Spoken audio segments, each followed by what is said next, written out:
Will town meeting members please take their seats in their respective precincts? And this row of seats is reserved for people coming up to speak and guests and whatever. We're going to have a special presentation, and we also have a special guest coming this evening. That's why there's a slight delay.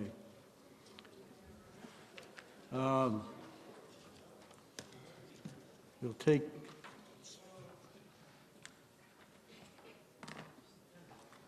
I'm going to ask first, before we begin, the chairman please take a count.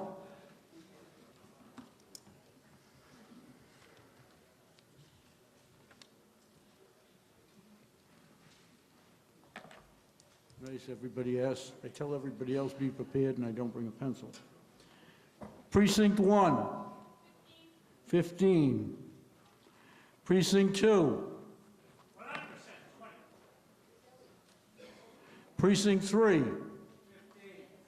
Precinct 3 is 15. Precinct 4. 16. Precinct 4 is 16. Precinct 5. 13. Precinct 5 is 13. Precinct 6. 19. Precinct 6 is 19. Precinct 7. 14.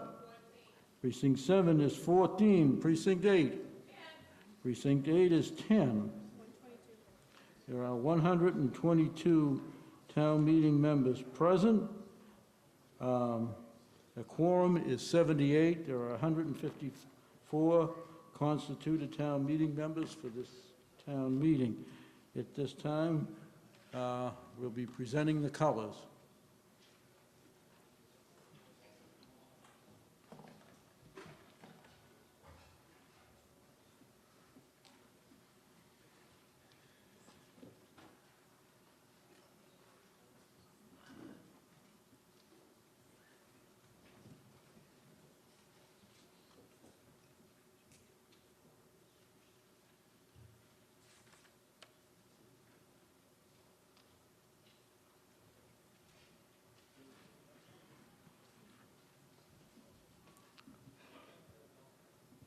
Are you guys ready?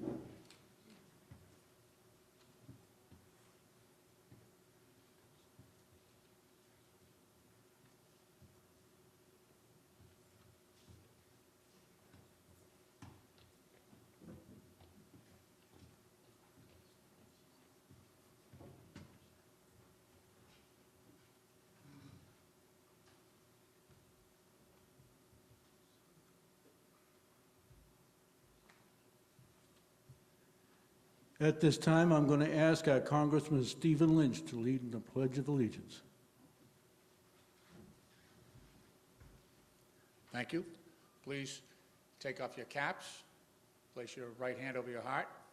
I pledge allegiance to the flag of the United States of America and to the republic for which it stands, one nation, under God, indivisible, with liberty and justice for all.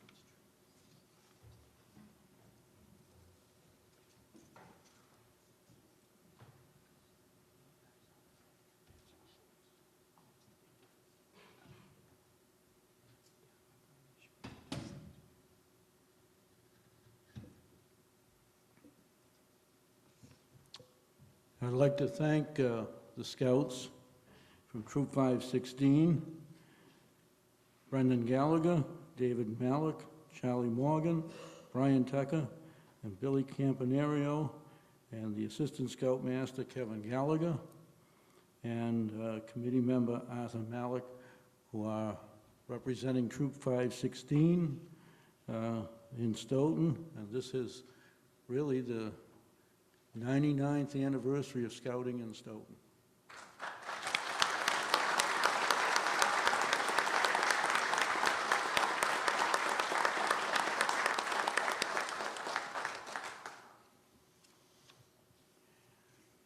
This time, where is our deputy moderator? You wear a dark suit, so I can't see you. In the absence of a clergy, I'm going to have invocation that was read at the first opening session of the First Continental Congress. What's the date on that? I have it, see? It was September 7, 1774. The next order of business after that was getting into the Suffolk Resolves, which were drafted 5 miles from here.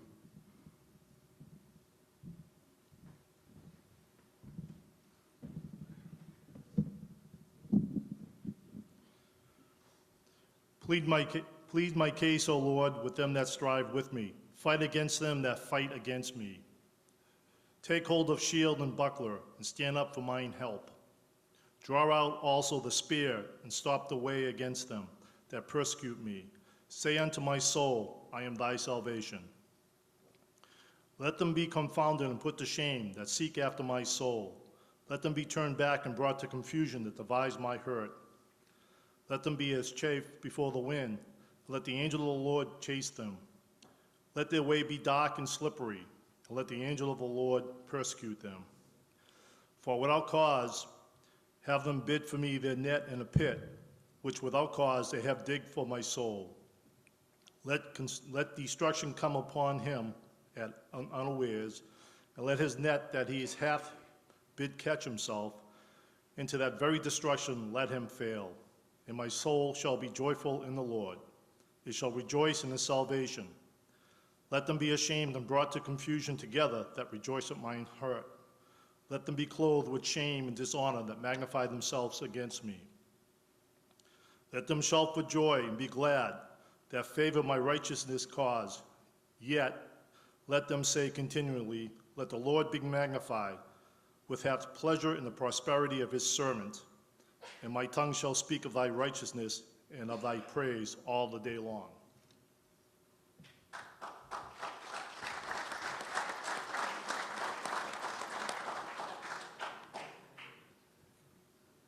I'm going to ask you to please be seated. I do have the necrology up there, but I'm going to make it brief, and copies of the list will be given out at the next session. At this time, I'd like to introduce our Congressman, Stephen Lynch, who represents us. He has a few words he'd like to address to the Stoughton Town Meeting. He's managed to made it up here from Rainham. I hope there were no policemen on the highway. Thank you, Howard. Thank you all. I want to thank the moderator for his kindness in allowing me just a few minutes before town meeting. Normally I'm in Washington on Monday nights, but on rare occasions like this I get an opportunity to do several town meetings in one evening. Just to give an update on what's going on in Washington, D.C., I currently sit on the Oversight and Government Reform Committee, which is the chief investigative committee in the Congress. And as you may have been aware, in the last couple of weeks, we've had a number of issues before the committee that we're still wrestling with. Wednesday, we'll actually take up a hearing with the IRS. Their director in charge of tax-exempt organizations will be testifying before our committee, and that is regarding the IRS actions to investigate, to target, I guess is a better word, certain individuals who are applying for tax-exempt status. There were several categories of which they were targeting. One mentioned any word similar to patriot or Tea Party, but also there were investigations of any organization that was protesting or was criticizing the government. And while we certainly understand that citizens have a right to exercise their First Amendment rights, they also have the right to do so without fear of harassment or retribution by their government. So we will be trying to hold accountable those individuals from the IRS who targeted those individuals in exercising their constitutional rights. There'll also be further hearings next week on the attacks on the Benghazi consulate back on September 11, 2012, which resulted in the deaths of 4 Americans, including Ambassador Chris Stevens and Glenn Doherty, who's a citizen of Massachusetts and a former Navy SEAL.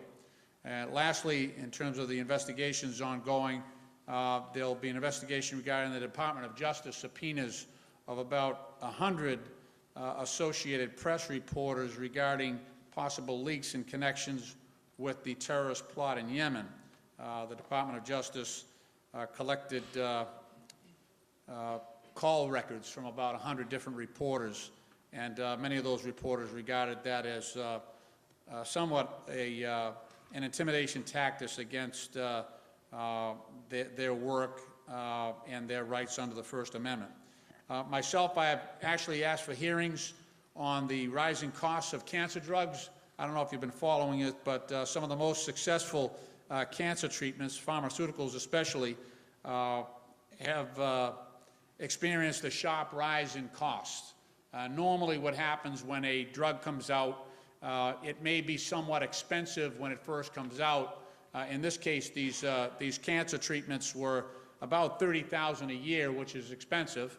But what normally happens with a pharmaceutical is, as the unit costs, as more people use that drug and the unit costs are driven down, the price usually drops.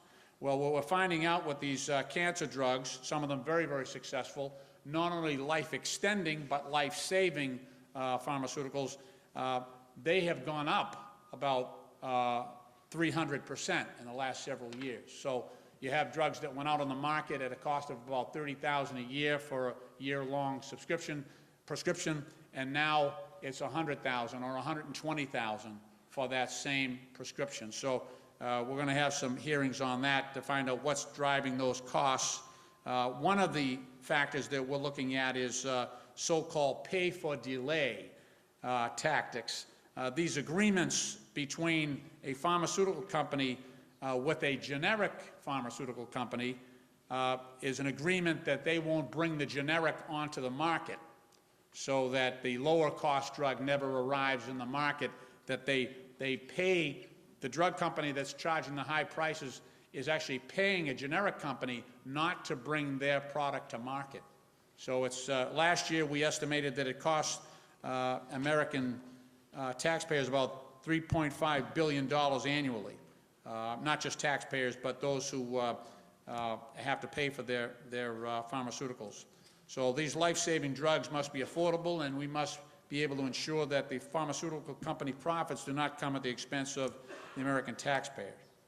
Lastly, one of the high honors that I have as a member of the United States Congress is to recommend young men and women to our military academies. And I'm very proud to say that here in Stoughton, Jeffrey Johnson, U.S. Military Academy at West Point, was my nominee this year. He is in the class of 2015. He resides at his home here in Stoughton at 18 Erica Drive. His parents are Ken and Sherry Ann Johnston. He is a graduate of Stoughton High School, and you have every reason to be very, very proud of him. I usually track my appointees, and I am told that that young Mr. Johnson is at or near the top of his class. So my congratulations to him and his family.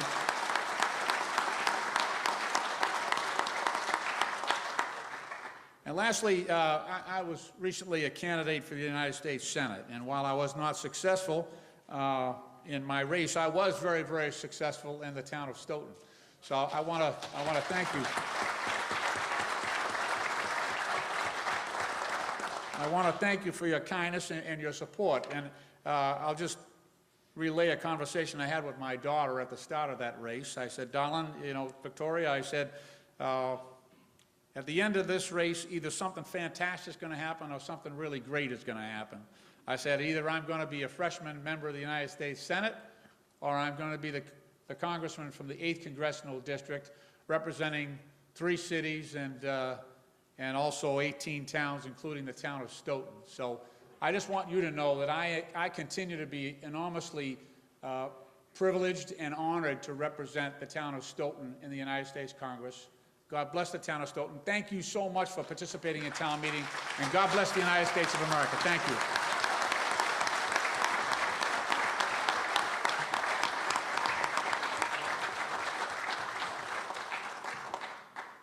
It is something when you in one day get telephone calls from the U.S. Senate as well as the House, and that happened today, so on other business, especially when it's not my party. So either I did something wrong or I haven't done something right yet. With that, this is a rather unusual delay for our town meeting. Some good and some bad has come, or let's say the fact that we were delayed, we were able to do many things, and we're still trying to get everything right before you. And there will be presentations from the chairman of the Board of Selectmen and a few other people. I'd like to introduce, first of all, I'm going to ask our town clerk to swear in anybody that was not sworn in as a town meeting member at the organizational town meeting. I have to remember, I've been to meeting after meeting. Are there any town meeting members?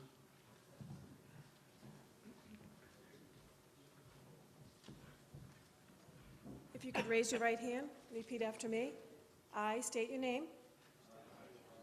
Solemnly swear that I will faithfully and impartially discharge and perform all the duties incumbent upon me as a town meeting representative to the best of my ability and understanding, according to the terms of the town charter, bylaws of the town of Stoughton, and the general laws of the Commonwealth of Massachusetts. So help me God. Congratulations.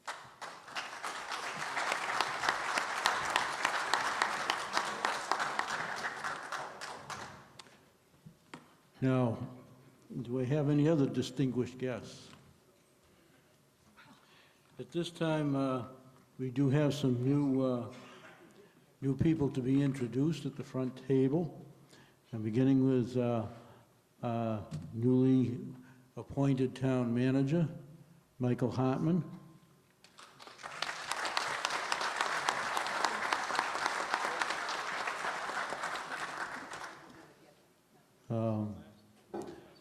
And acting as chairman of the Board of Selectmen, John Anzavino. Selectman Stephen Astus. Bob O'Regan, who is also a town meeting member for Precinct 1, and Cynthia Walsh, who's been monitoring the selectmen for many years. We also have a few new department heads that have come to the town, new people that we'll be contacting in the process. We also have two Jamies. Jamie Kelly, who's our new HR director. And I still can't say Jamie, who works for the selectmen. I always get, in spite of my Portuguese heritage and some background. I can't pronounce things in Portuguese. So it's always Jamie. Our Finance Committee sitting up front is Richard Hill, is the chairman. Seated next to him is our town auditor, Bill Rowe. Vice Chairman Pat Colburn.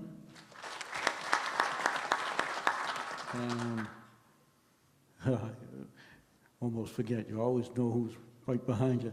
Barbara Anzavino, who is secretary. And yes, she's balancing the other end of the table, so they're keeping their distance. Remind you that I want to also thank Bob Mullen for, once again, stepping up to the plate to be our deputy.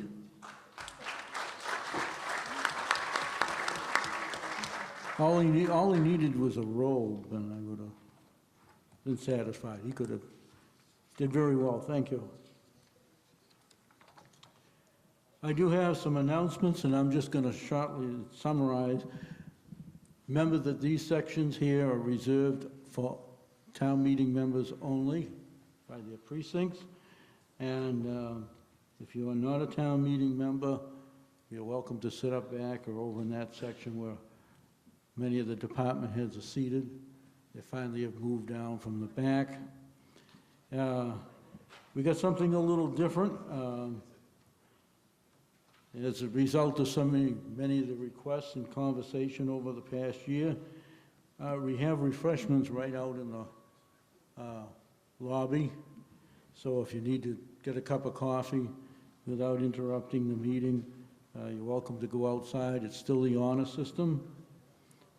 And we don't have too many chairs. We figure you probably wanted to stand up anyways. Now, there is a table up here. Now, there's a very important reason I put this table. We've had a lot of information that is supplementing the Finance Committee report. This table is for official business only. And it has to do with anything that, and it should, everything on that table should be passed through the moderator's hands.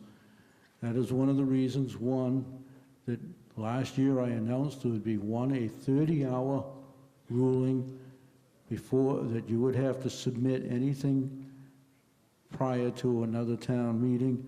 And the other part of that motion rule is that we would not vote the same night on something that has been put on the table unless it's the result of a prior town meeting where somebody needs an explanation. And so I know there's been a lot distributed and I haven't got all of it. So again, I want to clear some things up. When you come into this, come up to each article, I will announce an article. And after that point, there is a motion made. Remember one thing, even though it looks alike, there's a few words that are different. And that is very critical to understanding what we are doing. All the things, an article is just our agenda. The details are in the motions that are made on the floor. And once again, we always request a second as a formality, but it is a technicality that is very important. If you're recognized by the moderator, please go to the microphone in the front. We started a practice last year that took a little to get used to. If you anticipate making a presentation or speaking on an article, especially if you're in the back corner of the room, please take a seat down front. It makes it a lot easier and makes things go a little bit faster.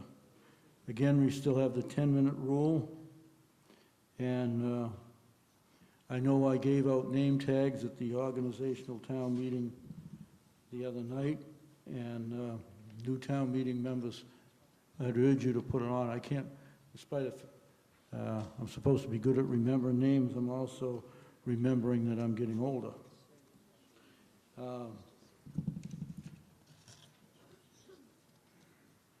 Standing committee reports have been included in the Finance Committee report. There's been some changes in the format of the Finance Committee report, and through a lot of effort, I hope that these will make things a little more understanding.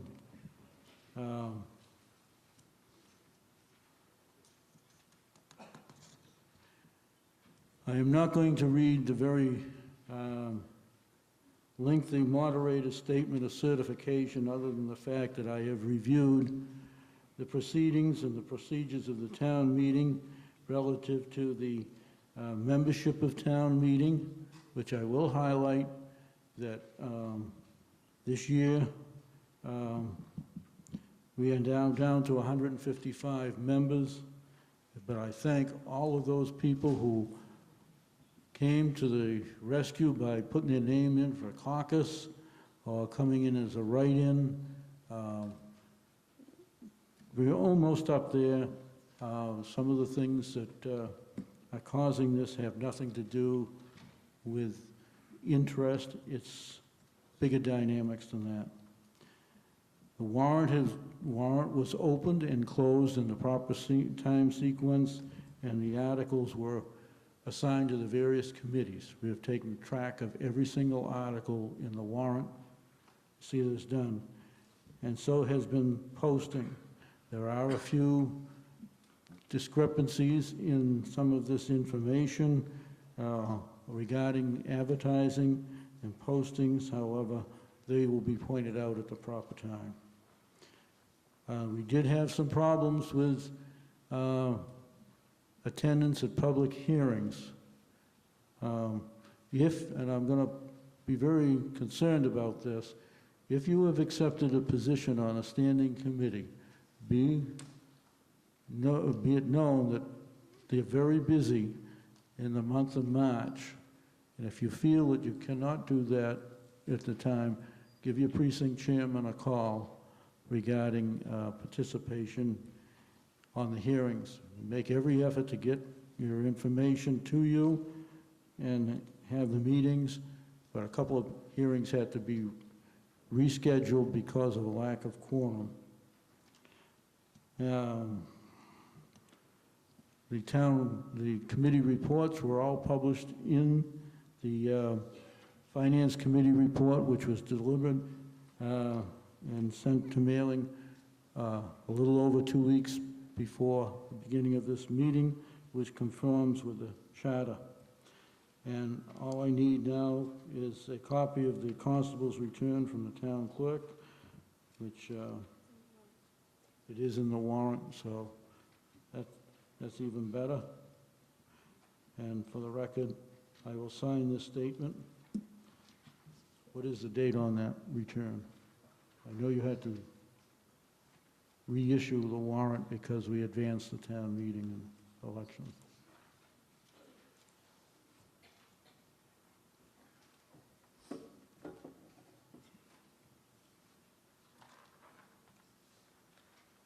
I swore I saw it. April 11th.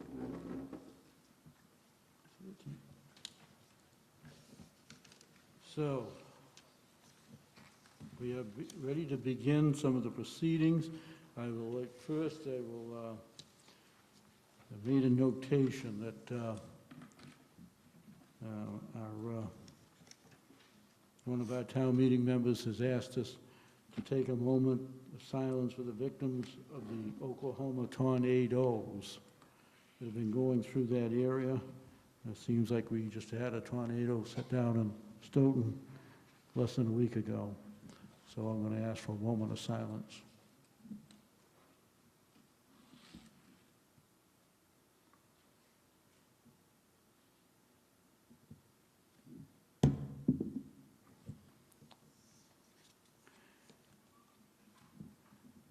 First of all, Mr. Anzavino, you'd like to make a presentation. Thank you, Mr. Moderator, and to the assembly in front of me. Not a presentation, just a couple of minutes of your time, and it's surely appreciated. I just wanted to say that this past week, the Board of Selectmen sent a letter out to all the town meeting representatives just to explain some of the positions we've taken on a number of different aspects of town government. Now, in the 5 years that I've been a member of the board, we've certainly tried to improve town government, tried to get things moving forward and moving in the right direction. And I believe this year we have assembled some very professional and determined people who have taken the direction given and have tried to implement best practices. They have looked to try and improve how we manage the municipal side of town government. With the best practices plan, we are certainly looking to enhance services that we offer to the town.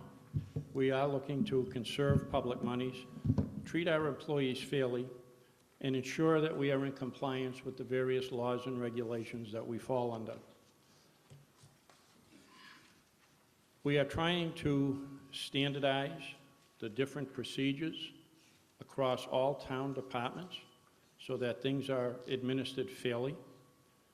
We have taken our best business practices and we are trying to modernize our business practices in town. And we are trying to improve the financial controls and forecasting that are under the purview of the Board of Selectmen. We have established a master plan committee which is entering into the second phase of the master plan, which should help us promote and is a key component of promoting economic development in town, which should lead to a much broader tax base for the town of Stoughton. We have also commissioned an advisory committee for the capital and financial planning aspect of the government to assist the board as well as the town manager in implementing a better practice in order to meet the town's capital and financial needs. A key component that they have come up with is a recommended capital financial planning policy, which the board will actually be discussing at its regular meeting tomorrow evening.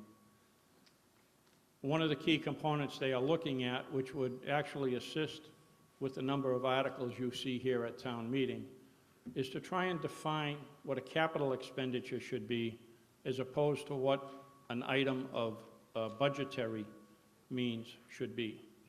The current charter requires anything over a $4,000 expenditure to come before this body as an article.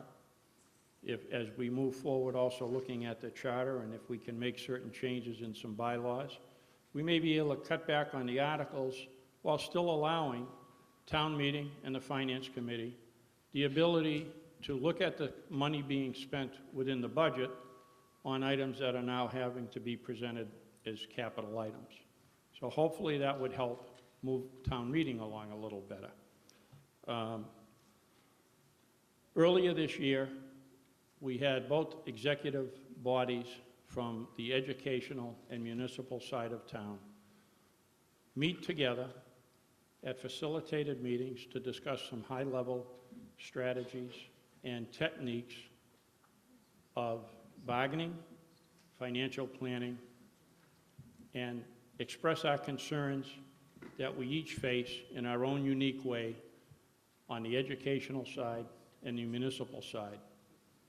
Based upon these meetings, the Board of Selectmen adopted certain policies and put certain practices into place, and our professional management team has taken that direction and I think performed admirably, and I believe you'll see that during the course of this town meeting, where we actually have come back with 2 signed contracts for 2 of our unions.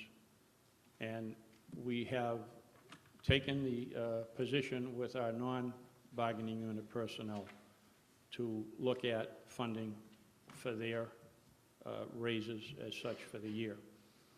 So it was a very positive step. I believe they've been doing a Herculean job with management rights, the personnel bylaw, which you're going to be reviewing during this town meeting, and a compensation and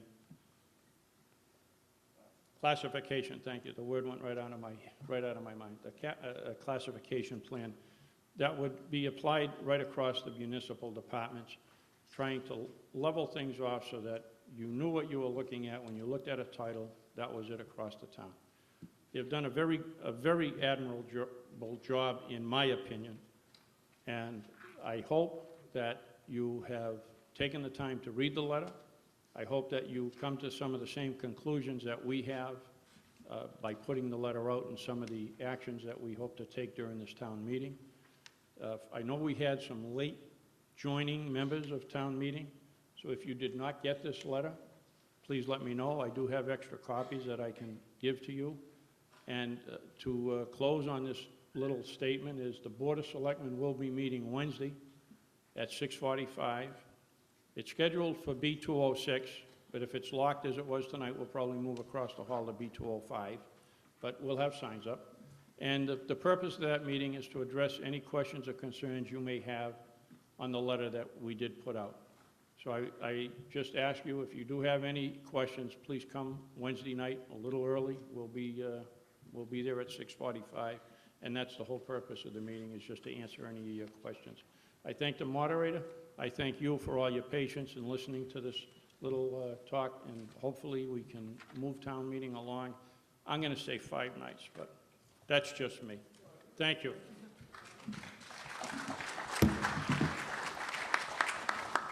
Before we get into the official business, we have some procedural articles that we have to go through just to make sure we all are on the same page. Mr. Mullin. Mr. Moderator, move to dispense the reading of the warrant and return thereof. Second.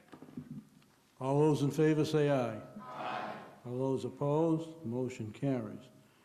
Mr. Snyder. Motion to limit reconsideration. No motions for reconsideration until after all articles have been brought on the floor. All those in favor say aye. Aye. All those opposed, motion carries. Mr. Gator. To react on articles excepting those reserved for specific sessions in order that they are printed in the warrant. All those in favor say aye. Aye. All those opposed?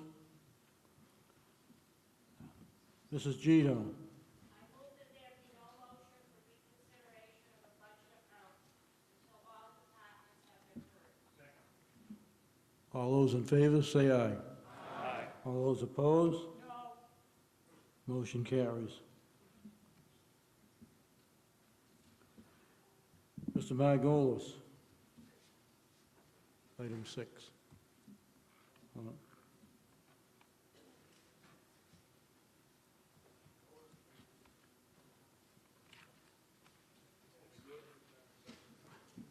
Mr. Mullen will bail you out. Well, it's number 6, the box is number 6. Yeah, it says 7 on. Go ahead, Steve.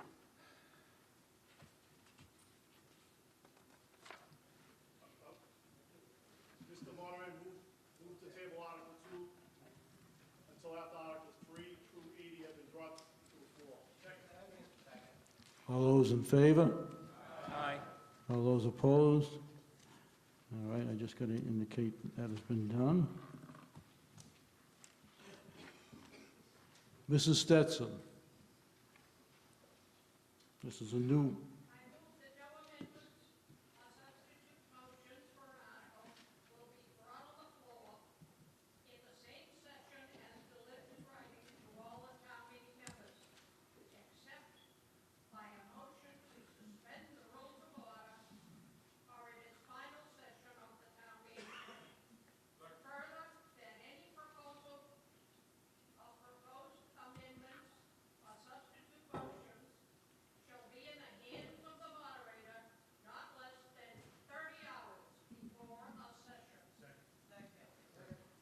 All those in favor? Aye. All those opposed? Well, it's still a moderator's rule. And you know it now. And Denise? Motion that no new business after 10:30. All those in favor? Aye. All those opposed? No.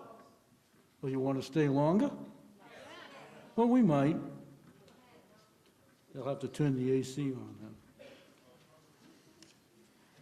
I'm going to, I held up on one motion because there's probably been some confusion about what has been distributed, but there were some people who asked, and I will honor that first, that there was a request by Mark Tisdale from the engineering department to hold the voting on Article 60, ID 50, for June 12th, because there is a presentation, and that seems to be a night we'll probably take any other special presentations.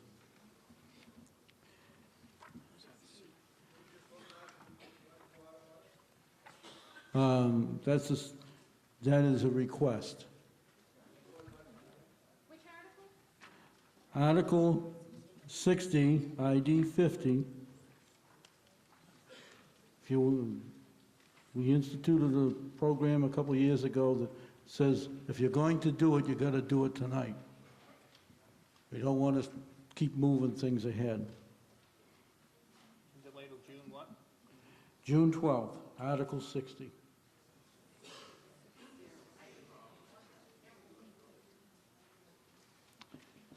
Page 79. Thank you for...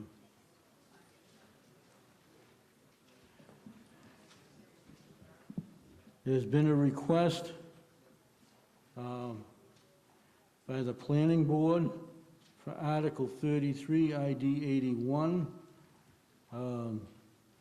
which is a moratorium, would be moratorium and zoning bylaw to be voted on and acted upon and heard on May 22nd or immediately after Article 23. That's the way the... Mr. DeFelice. Didn't we vote not to do the very thing you're asking us to do? We had this problem last year. Last year, we still honored the people who made a specific request for a specific night at this first. Why did we just vote not to take things out of order? Why did we vote not to do that? It said in that, yeah, make it clear, it said, act on articles accepting those reserved for special session in order, otherwise, so it's except for a special purpose. That's why we're asking for it tonight. We don't want to be waiting 3 nights and then somebody say, well, I wanted to do this. Last year, we had some people who came up to me and asked to be jumped over, and it really made a mess of things. So we're doing it tonight. If you're not on this list to do this or those nights, then we'll have to take it as we previously voted. So the request is on May 22nd for Article 33. I have not heard on another request, so I will not bring it up. Are there any other special request nights? And I'm going to ask for it now, otherwise it'll go as preceded. And I declare that that's what stands. And I'm going to get over to, well, at this time I'm going to ask if the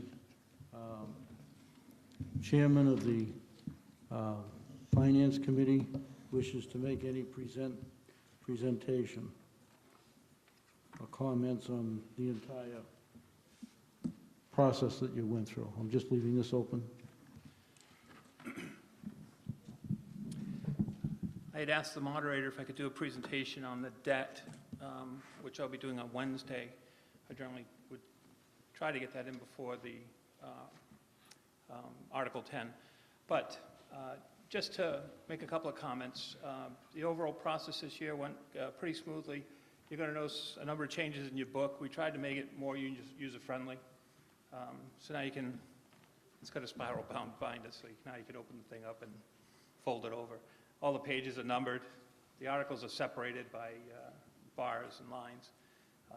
The appendices and the other sections of the book are tabbed, so now you can go to them pretty quickly. So we really wanted to make the navigation of the book a lot easier. So, but outside of that, things went smoothly. We really appreciate, again, the help of all the department heads and employees and the Board of Selectmen and the school committee and all the members of the Finance Committee who put in an incredible amount of time and effort to generate this document and all the recommendations you see before you. They truly believe that and look at their role as an extension of this body and completing their tasks and assignments. So they have all of my thanks.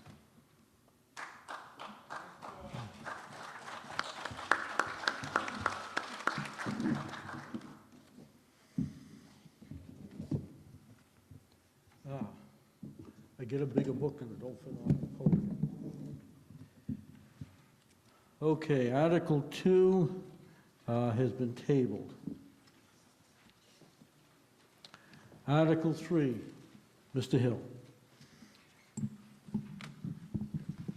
That the town appropriate the sum of $1,307,907 in the Ambulance Enterprise Fund, and that to meet that appropriation, $1,307,907 be raised from fiscal year 2014 ambulance revenue.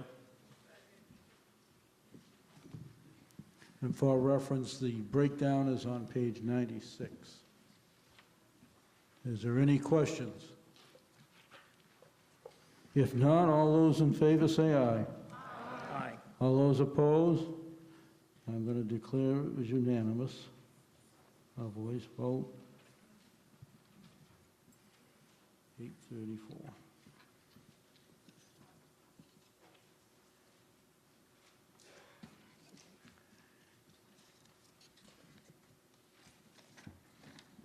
Article 4, Mr. Hill.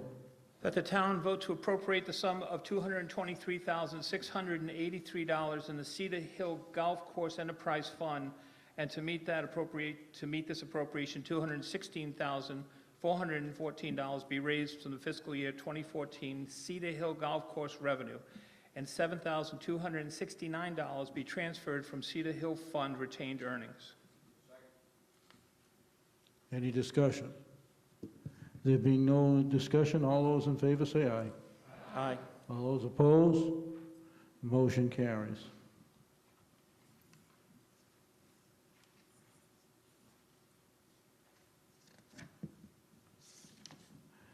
Article 5, ID 5, Mr. Hill.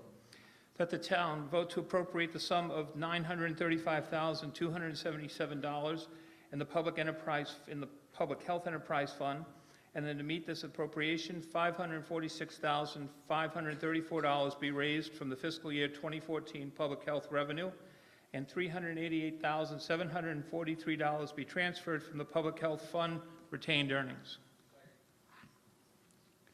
Any discussion? If not, all those in favor say aye. Aye. All those opposed?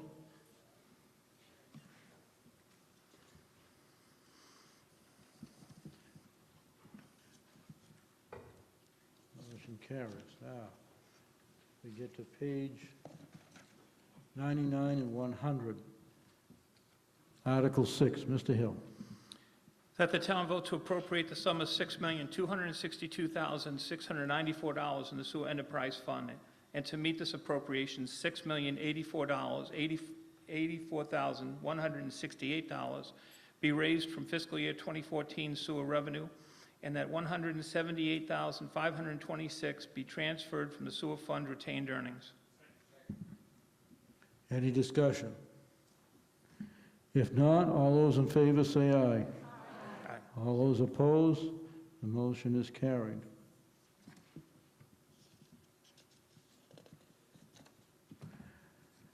Article 7, ID 7, Water Department Enterprise Fund. Mr. Hill.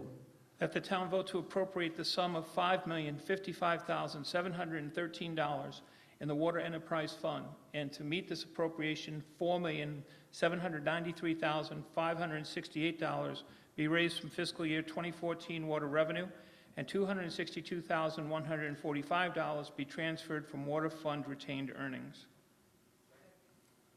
Any discussion? There being none, all those in favor, say aye. Aye. All those opposed, it's unanimous.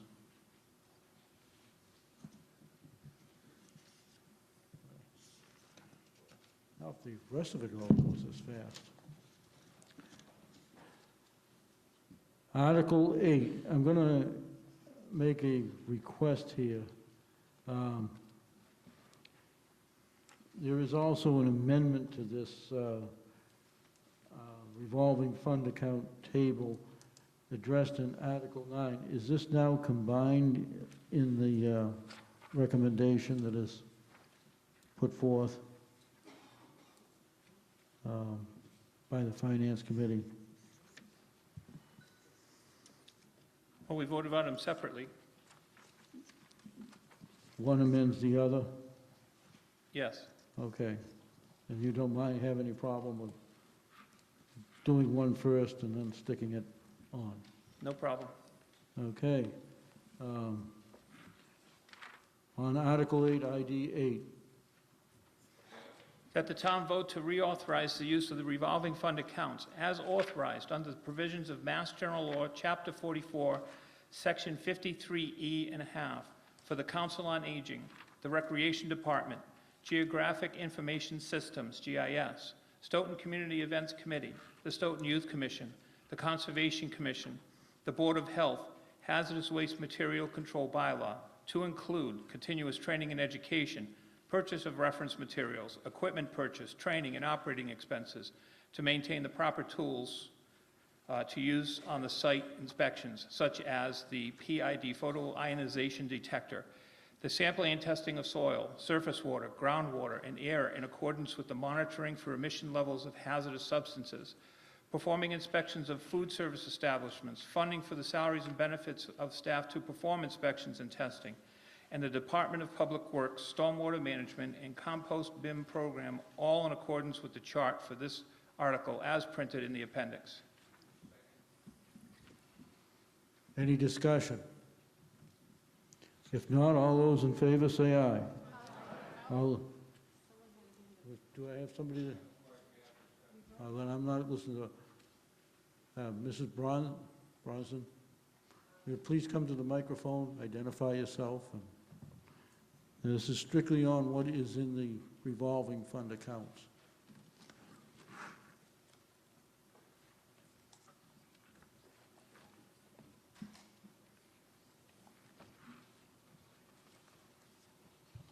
Denise Bronston, Precinct 8.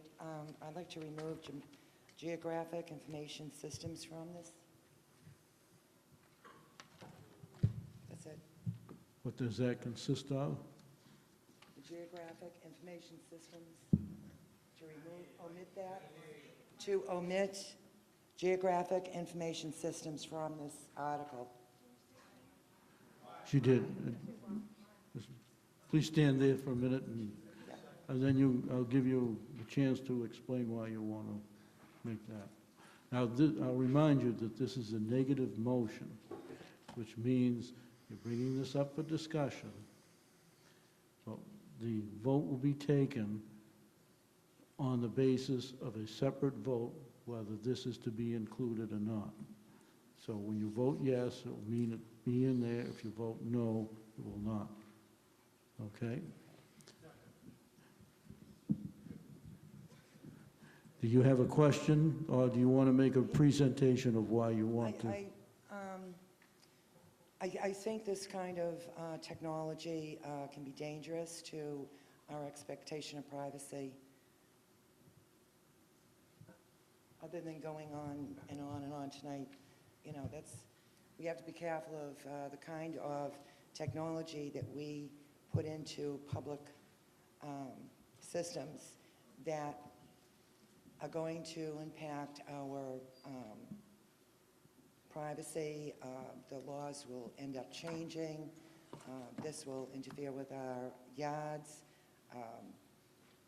you know, to the point where if you don't have an expectation of privacy in your yard, they don't need a warrant to come in to inspect anything in your yard.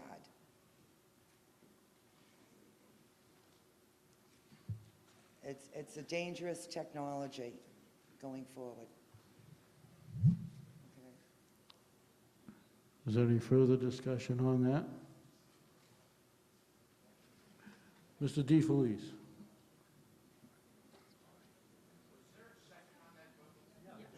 Yes, it was.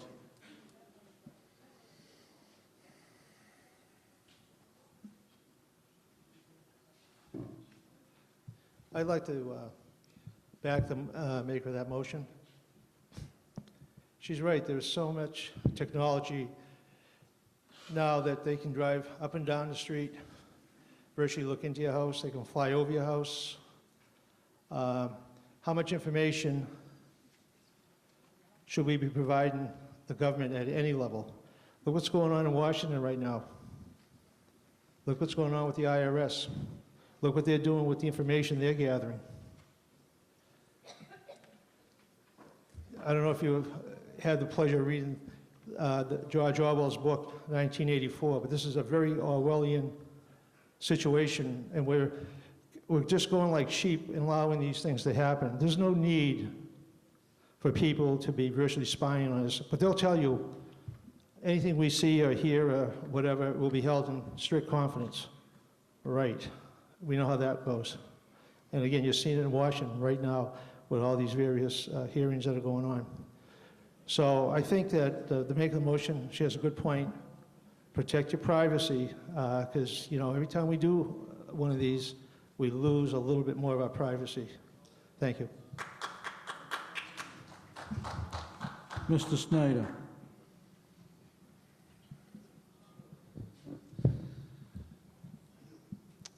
Mark Snyder, Precinct 2. Through you to the town manager, actually to the town accountant, is there an account for GIS in the budget?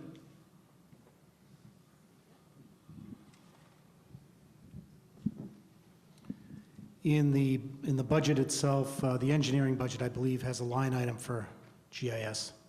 Thank you. This is a motion for revolving accounts for all the departments that need them. And it really isn't about the GIS and about 1984 and George Orwell.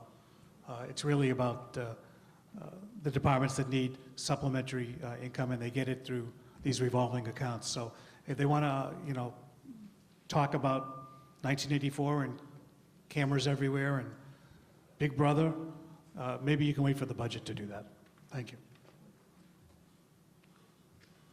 Mr. Cohen?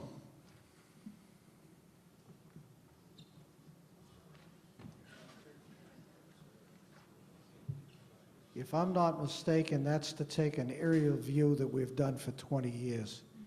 And as far as personal and things, I don't want to bring up, but wait till you go to the 4th of July celebration. They'll be looking inside whatever you have. And thank God they will, because I never want to see what I saw 4 weeks ago.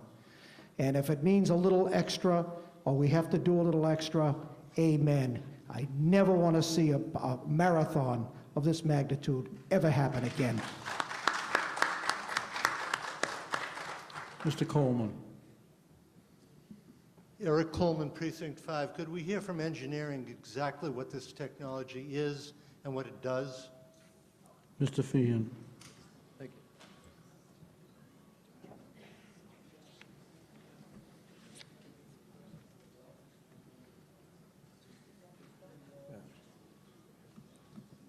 The purpose of the revolving fund is to allow our GIS coordinator some funding for new technology that comes out on an annual basis. The technology that she uses has nothing to do with spying on houses.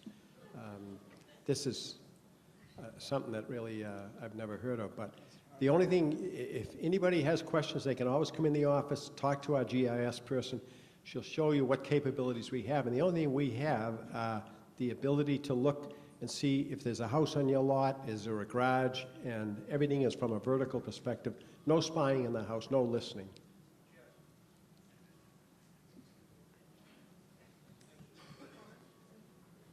Ms. Walsh? Mr. Moderator, I think these folks are confused. They're talking about Article 56, and we're talking about revolving funds. They aren't the same thing.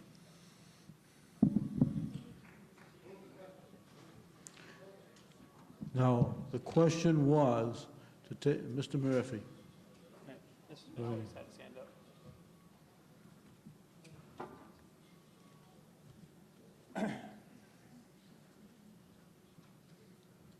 Peter Murphy, Precinct 2. Move the question.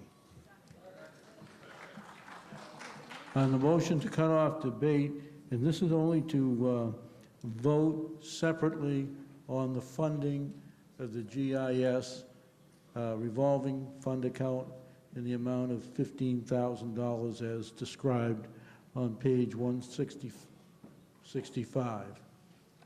All those in favor of funding the GIS?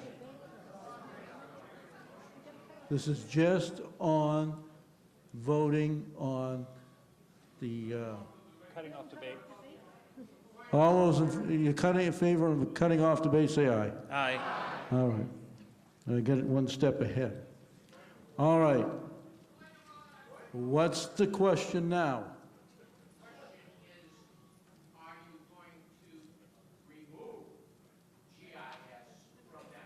What this is, if you vote no, you will remove it. If you vote yes, it will stay.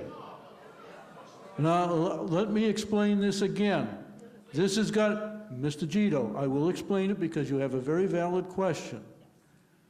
It has been the policy of this chair for 20 years to provide everybody with a motion. There's a positive motion except for one to dismiss. When you vote yes, you want it. This motion, the main motion on this article was to approve the funding. This person objected to funding that account.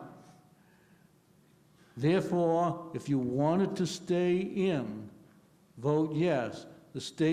I said the statement is, do you want to fund the amount, the question, again, and I repeated it when the motion was presented by Ms. Bronston, that this would be, if you vote yes, you imply that you want to approve what is in that whole chart.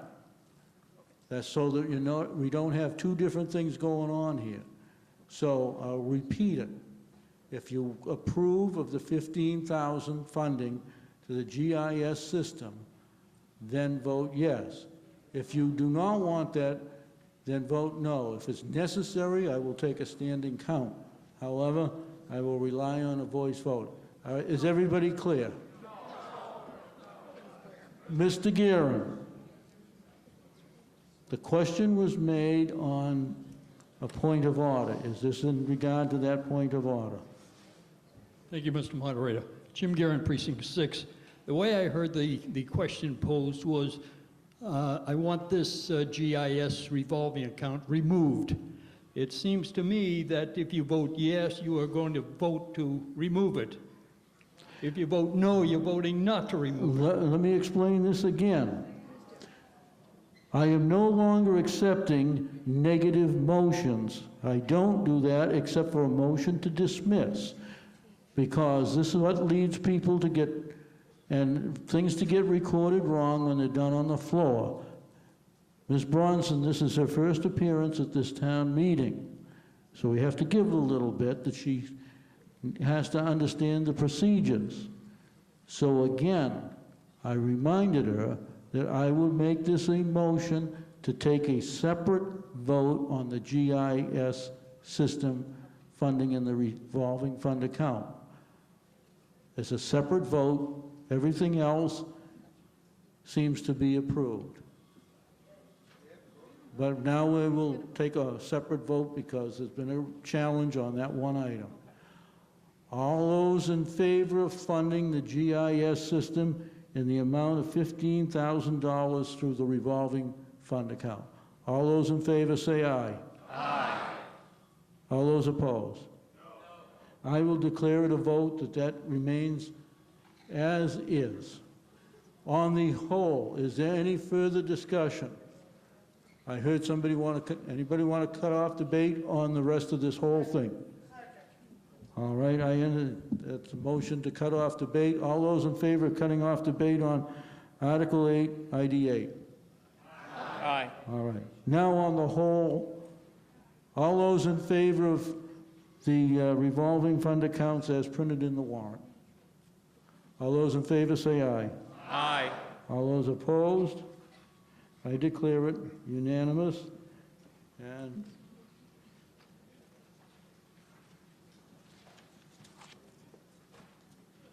now we have a similar situation, but I just jumped over something here.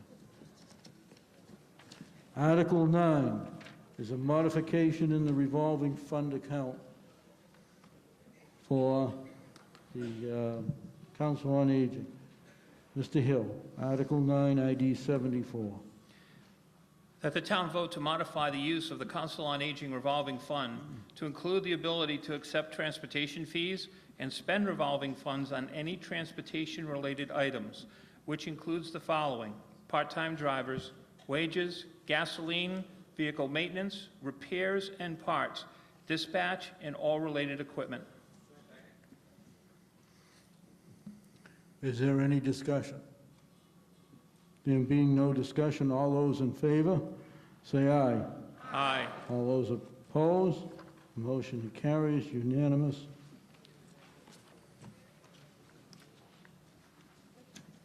Now, we come to the budget. What I'm going to ask, all right, before we get into the budget, there's been a packet issued, and everybody is supposed to have gotten one.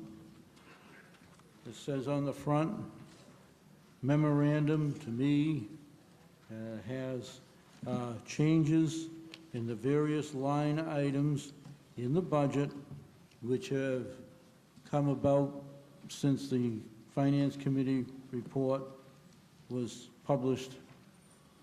And these, I'm going to ask in this particular case, because these are relevant changes, and because we have made sure that you have a copy exactly the way you're going to vote it, when we come to the various parts of the budget, we will allow these various changes to become part of the main motion for that budget.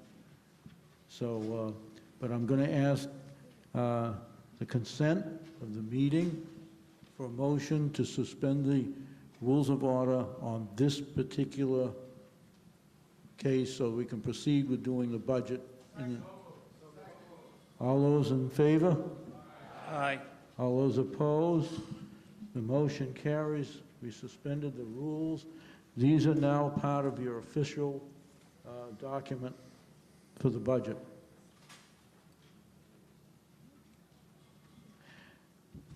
Mr. Hill. Thank you, Mr. Moderator. You want to speak on the whole budget in all of this, or do you want to just proceed department by department? I just want to let the body understand what this document is, and then we can proceed right in order through the budget. So, a week ago, last Thursday, we received signed copies of collective bargaining agreements, two particular, from the town manager. The committee then scheduled a meeting for last Thursday to review the contracts and get any questions answered. Also, to understand what the financial impact analysis would be for the contracts.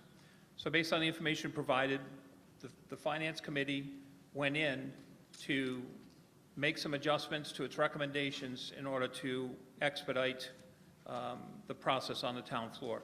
Only 3 numbers in the budget essentially are changing. We received the contract for the superior officers for the police department. We received the contract for the library.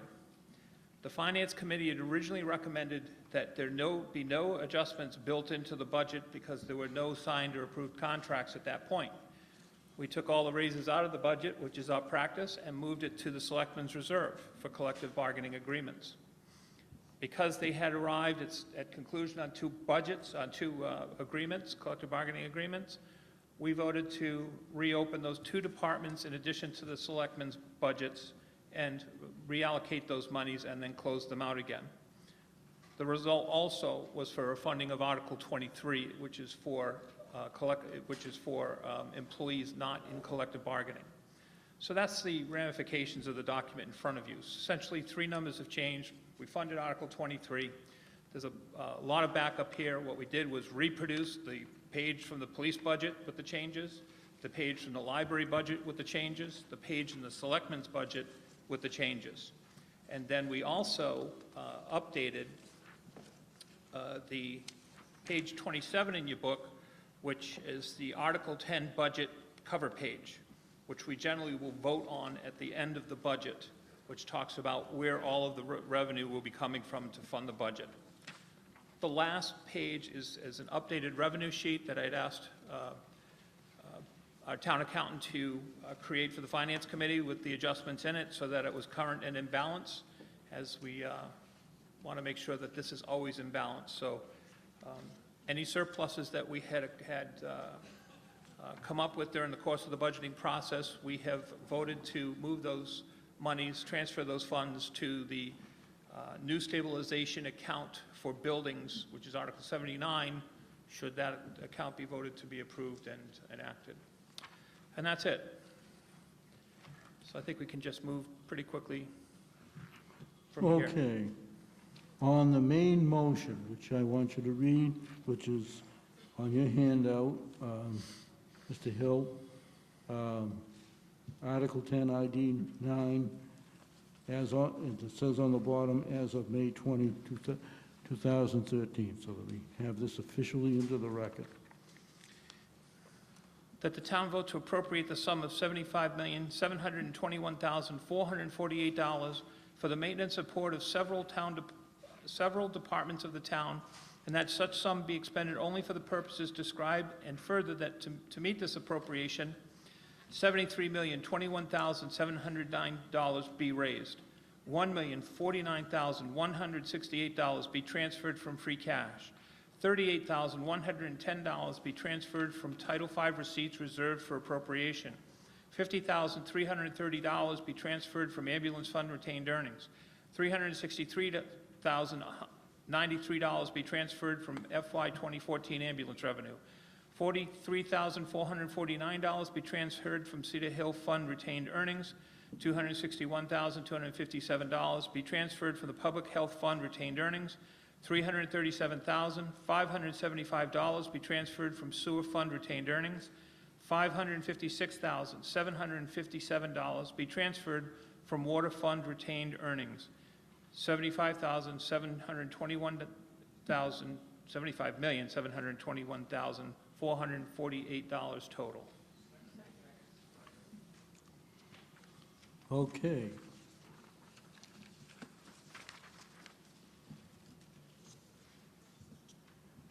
Department 1, account number 710, debt service.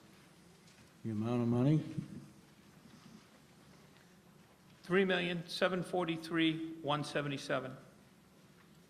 That's on page 28 in your books, by the way. Any discussion? Second. There being no discussion, all those in favor as presented, say aye. Aye. All opposed, that means the motion is carried without debate. Department 2, account number 131, Finance Committee. $257,200. Any discussion? If not, all those in favor say aye. Aye. All those opposed, motion carries. Department 3, account number 910, insurances. $8,633,620. Any discussion? There being none, all those in favor, say aye. Aye. All those opposed, motion carries.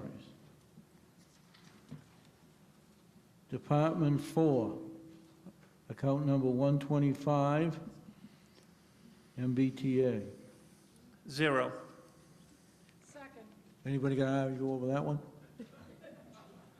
All those in favor say aye. Aye. All those opposed? Good. All agree on not spending any money. Department 5, account number 114, moderator. $10,190. Any discussion? If not, all those in favor say aye. Aye. All those opposed? Motion carries. I missed Joe Flynn. Department 6, account number 425, 35, I'm sorry, go ahead. municipal fuel depot. $35,000. Any discussion?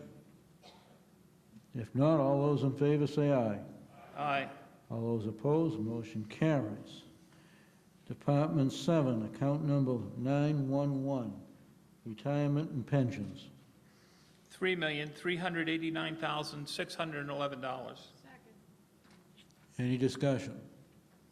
If not, all those in favor say aye. Aye. All those opposed, the motion carries. Department 8, account number 135, accounting. $304,078. All those in favor, say aye. All those opposed, motion carries. Department 9, account number 141, assessors. $295,278. Any discussion? If not, all those in favor say aye. Aye. All those opposed, the motion carries. Department 10, account 122, Board of Selectmen. So here's the first change that you're going to see that I handed out in that pack at the top page. The Board of Selectmen, the new number, the new departmental total number is $139,799. All right, let me make sure I got that. So, which page is that in your supplement? It's page 30 and 31.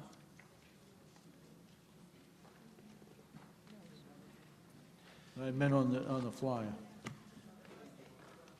So on the cover sheet to the packet that we handed out, the Department 122 Board of Selectmen, you'll see that the new department total is $139,799. The whole new, really? Wow. Essentially, what we did was retain the monies that we needed for the contracts to fund the contracts in the article, and then release the rest of the monies in the reserves for collective bargaining agreements and for non-union salaries. Any further discussion on that? I'll repeat the amount of money. This would be Department 10, account number 122, in the amount of $139,799. All those in favor say aye. Aye. All those opposed? Well, I say the motion carries unless somebody wants to challenge it. Department 11, account number 138, centralized purchasing. $213,028. Any discussion? If not, all those in favor say aye. Aye. All those opposed? Motion carries.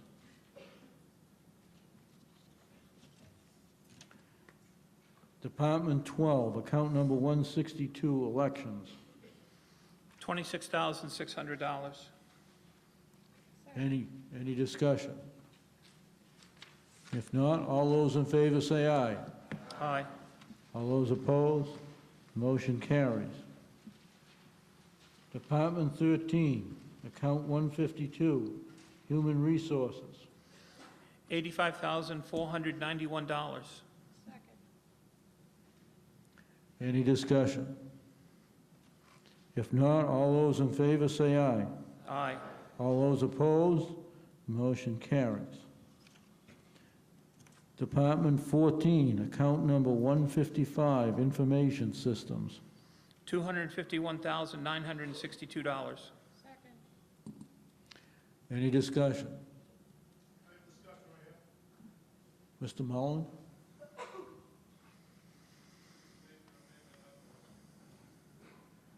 Yes, we got two Mr. Mullins in here.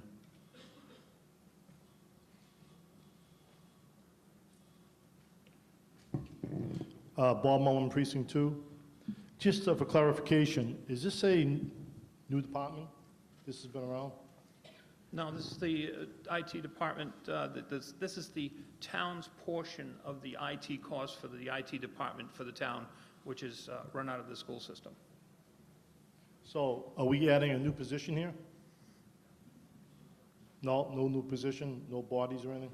I believe that there is an additional position, no? Dr. Gray says no. No. So it's, I'm just looking at it's always been, so 2 FTEs? Well, actually, Bob, I'm very just- quickly, if you look at last year's budget and this year's budget, it's pretty well, so there's no new fully funded positions in there. Right, but the increase is there. Am I looking at?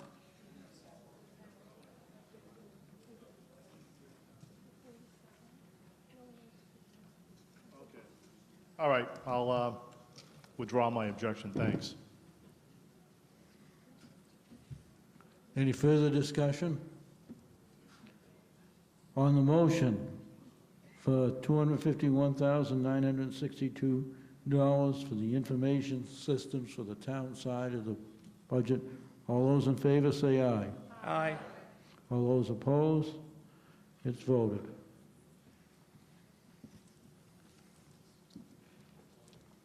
Department 15, account 163, registrars. $54,781. Any discussion? There being none, all those in favor say aye. Aye. All those opposed? The motion carries. Department 16, account 161, town clerk. $200,455.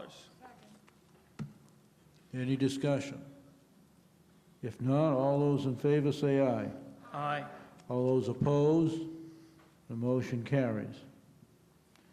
Department 17, account number 111, town council.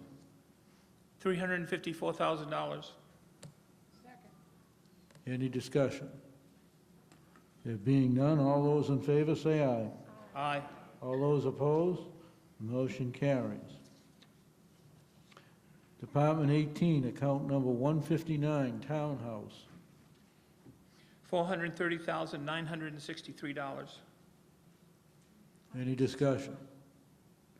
If not, all those in favor say aye. Aye. All those opposed? The motion carries. Department 19, account 123, town manager. $325,159.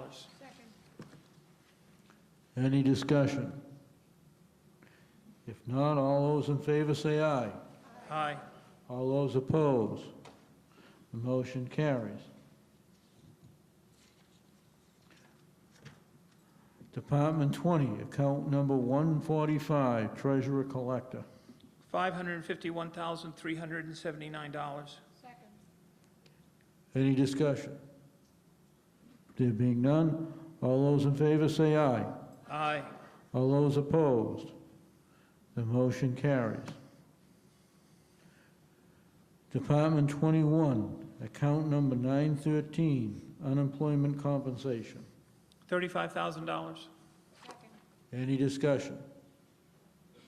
There being none, all those in favor say aye. Aye. All those opposed? The motion carries. Department 22, account 292, animal control. $62,710.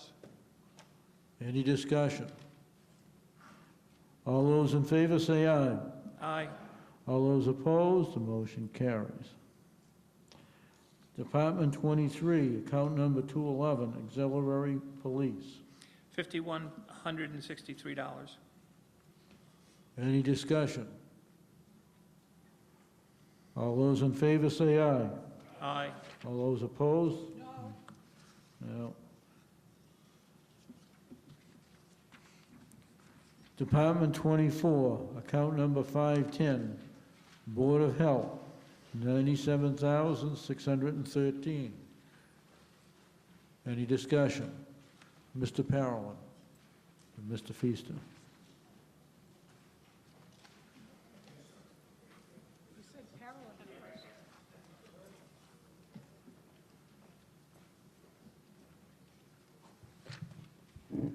Thank you very much, Mr. Moderator. Good evening, everyone. I stand to speak on this, and I'm actually, through you, Mr. Moderator, to the town manager. I just wanted to ask because in the selectmen's budget, there was a position of assistant sanitarian. And I know during discussions that I had with the town manager and with the town sanitarian, one of the things that I found while I was interim town manager is that many of the activities that our Board of Health does are not able to be completed. So such as if you go to restaurants and there's issues around food poisoning, we can't, because we only had one person assigned there, we're not able to do the types of testing that needs to be done and the inspections that needs to be done. I'm sure that the town manager, if he wanted the town sanitarian, can relate to you a number of things in terms of the various stores that we have, the various, in terms of with foods and other types of inspections that are just not able to be done. I also see that there was some discussion around the health inspectors, and we said, well, if we could not get one of the positions, maybe we could get one of the others. But I'm telling you folks, we are not doing the type of proper inspecting that needs to be done in this town. So I wanted to raise it, and I would ask the town manager if he wanted to speak to that. Through you, Mr. Moderator. Mr. Hartman? Briefly, that is addressed in Article 8. There was a change to the revolving fund to fund a new position for an assistant sanitarian under the revolving fund. Okay. All right. Oh, great. Well, I'm glad that we're doing it. Sorry I missed that. Thank you. Any further discussion on the Board of Health budget? In the amount of $97,613 for account number 510, Department 24. All those in favor say aye. Aye. All those opposed, the motion carries. Department 25, account 241, building.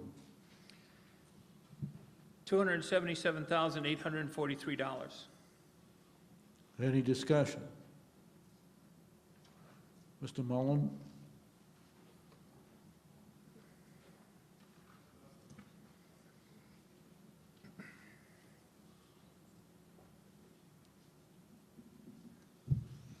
Bob Mullen, Precinct 2. Just have a question for the justification for the Assistant Building Inspector, Code Enforcement Officer. That looks like a new position. It's not marked new or anything. So I'd just like to get some justification. I looked through this whole package. I didn't see any listing. Last year, it was nice to have a listing of all the new positions we had on a single page. We didn't get that. I didn't see it in the book this year. So, I mean, number one, I'd like to get a justification. And two, can we really afford more new positions? So, Mr. Moderator, I'll defer to the town manager on this. I'll only say that the building department actually is a revenue-generating department. They bring in about $300,000 or $400,000 a year, and when it's not staffed appropriately, there's nobody there to take care of that. But the justification for the new position, I would defer to the town manager for that. Mr. Hartman. This is a new position in accordance with the town's master plan in an effort to address the soap and water issues and enhance zoning enforcement. This position will, in addition to serving as an assistant building official, will also be primarily responsible for code enforcement under the zoning ordinance. So you're saying that we're not enforcing the code right now? We're saying that with the current staffing and the amount of building that's going on in town, that all we are able to do at this point in time is address complaints on zoning. We're not able to do proactive zoning enforcement. That's correct. Even though we have a building inspector that's supposed to be doing the zoning? You may have a building inspector that's supposed to be doing zoning, but with the number of building permits you have in town and the fact that under Mass General Law, a building inspection that's not completed under the statute within 48 hours is automatically approved, which creates a big liability for the town. His first priority is and will continue to be building inspections. Okay. I did hear some reference that the building department generates a lot of revenue. So, I mean, I'm worried about, here I am representing the taxpayers of my precinct. Taxes go up every year. So you're saying that the building department can generate the income necessary so the taxes won't have to be raised next year to fund this position. Is that a correct statement? A correct statement is that last year, the building department brought in $398,000 worth of revenue, as opposed to a budget of $220,000. Right, but taxpayers, you know, when you go around talking about town meeting, you know, they believe town meeting just rubber stamps everything. I mean, I really don't think the taxpayers we added, I believe, correct me if I'm wrong, 7 positions last year? Oh, at least. At least. I mean, I really get up and speak about adding positions because obviously we need a lot of positions that make this town a better place, but can the taxpayers keep affording paying, you know, increases in taxes every year? Whether we need the money or not, our taxes go up 2.5% a year. That's the question. If you've been around asking your neighbors what do they think about town meeting and the taxes and everything, I think you get an earful. Yes, we do have great services, I believe that, but here we are just adding another position. We added quite a few last year. I just don't think, I mean, I'm all for paying a consultant and see if we really need this position. Give them 6 months or a year and see if we really need this position. We can maybe look at it and try to fund it next year. But to keep adding to the pile here, I just don't think it's warranted at this time. Mr. Moderator. Thank you. So I'll be voting against this. Mr. Hill? We echoed Mr. Mullins' concerns in the subcommittee hearings. We really tested this addition to staff and came to find out a couple of things. Number one, there is a liability in town for having permits default to approved because there's nobody out there to be able to review them. We asked for some statistics to sort that out. The other thing that we got a clear understanding is that there's no real zoning enforcement going on outside of what's being called in. So there's certainly a lot of opportunity and a lot of, in terms of zoning enforcement in town, which isn't being taken care of because, again, there's nobody out there doing it. So will they be out there generating income as they're going through and finding zoning violations and getting them corrected because it's the right thing to do, the appearance of the town, the health and safety of our folks? Yes. So we did take this position to task, Mr. Mullen, because we, like you, feel very, very committed to making sure that these are return on investment positions, and we just didn't think this was another administrative slot, that this person's out on the road and getting the zoning issues in town resolved, as there are a number. Mr. DeFelice?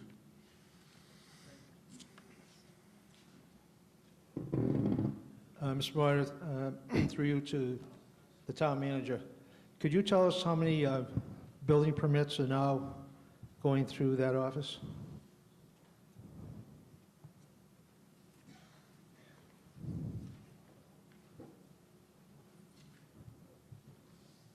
I don't have that figure on the top of my head. It is in the annual report. Okay, I didn't notice here that there was any request for additional time for the electrical inspector or the plumbing inspector. Why is that? Because before the Finance Committee and the Board of Selectmen, the building official indicated that he was sufficiently staffed in both those areas. Again, where he needs staffing is in the area of zoning enforcement. Well, that doesn't compute, because if the building inspector is so busy with permits, the inspectors must be very busy, because they're the people that go out, in this case, electrical and plumbing, they have to go out and approve the work that's being done on these permits. So it doesn't make sense that we need additional help for the building inspector, yet we don't need help for the other inspectors. There's something wrong with that picture. It doesn't compute. Also, reference was made to the amount of money this department brings in. But in fact, it's really not the department that's bringing in the money, it's the schedule of fees. I mean, it's not that the department's going out finding money, it's when someone comes in to build a house or do an addition or whatever it might be, there's a schedule of fees that's existing, so they go in the office and they have to pay the various fees. So to say that this office necessarily is a revenue generator, I don't buy that, because it's all generated by the fees. That's why these monies come in.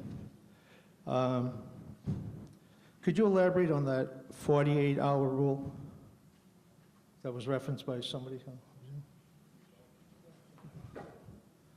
Under Mass General Law, any inspection not completed within 48 hours is prescriptively approved. Okay. Isn't the title for this department head also include zoning enforcement? Isn't that part of the job? So if that's part of the job and the person is hired to do that job, building inspector / zoning enforcer or whatever, why would we be hiring another person to do that? Doesn't make sense.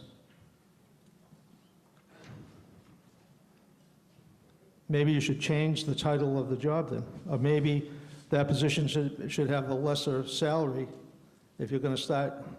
That's one of the problems I think we have in the town of Stoughton. We have people that are in various positions who take jobs based on a job description. Then suddenly, someone decides, gee, wouldn't it be nice to have an assistant?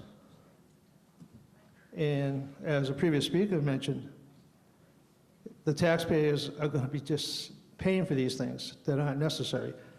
And if we don't need more time for our electrical inspector and our plumbing inspector, I can't see where we need more time to free up for the building inspector. That's part of his job, is zoning enforcement. It's part of his job. And a lot of that can be done when you're driving from site to site, checking on permits. You go by various areas and see if there's something to be enforced. So I would say that this position is not necessary, and I think it's about time we do think, as a previous speaker said, about the taxpayers funding all these positions. Thank you. Mr. Moderator? Mr. Hill, rebuttal. I just need to add a couple things here. My understanding is that the building commissioner and the plumbing and wiring inspector are not a one-to-one relationship, that the building commissioner would make multiple trips to a site versus the wiring and plumbing inspector make one. Maybe two. Okay. But there are more required of the building commissioner. Secondly, the assistant's position is going to have the requirement that they are exactly credentialed as the building commissioner, so that they can actually fill in and approve permits, et cetera, in his absence. So there's a two-level requirement. The last thing is that we didn't pass this because it would be nice to do, because it would be nice for the department head to have an assistant. Again, we really put some rigorous thought and questioning behind this, and didn't make the recommendation lightly. So, Mr. Gito? Your left. Mr. Feaster? Thank you very much, Mr. Moderator. I can certainly say that it is much nicer to be able to face the podium this year than to be facing the audience as I had last year. The statements that have been made, and I guess as a body, I would like to have us take into account that a lot of thought has been given when the town manager and selectmen and the FinCom bring issues before this body.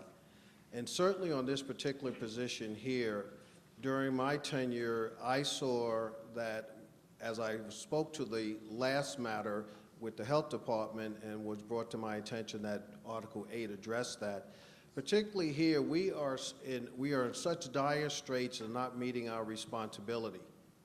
And what I find interesting in the discussion, when the matters come up, when we have the lawsuits around these particular issues because we have not been able to address all of these things, folks have the concern there. What we're trying to do is to be proactive. So we're putting in place not an extra position. This is not a sweetheart position. This is a position that has been demonstrated that is necessary in order to have. Now, for me, as a taxpayer in this town, I want to pay for efficient government. I have a sense of reliance upon the persons who have brought this matter before us because, unlike some of the previous speakers, they are talking about how departments operate and what is necessary. I think that the building commissioner and the town manager have made the type of assessment of the type of work that's necessary to be done, and that's what has been brought forward both to the FinCom and to this body. I will just parenthetically add that, yes, I observe this particular need as well. We don't have having singular individuals, and I'm just going to speak to in this one with regards to the master planning and all of these issues. I tried to say that one person can carry out all the responsibilities for a town that has nearly 27,000 people in it is not a ratio that can work. So I hope that the body sees the need for this particular, not for only from the standpoint that is definitely needed in this town, but as was pointed out by the town manager, this position will not only support itself for the monies that are being advanced, by that, the fees are generated by the amount of work that's being done. You can have a fee schedule, but the work has to be done in order to collect the fees, and that's what they're attempting to do here by asking for this body to support this position. Thank you. Mr. Anzavino?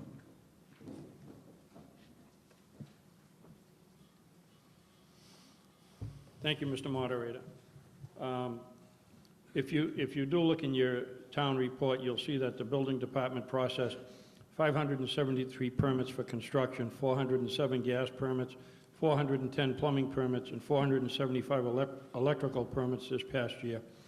And they had the gross revenue for that was $18.3 million, and the gross revenues from fees was $319,573. Then there was additional costs for renovations that they went through.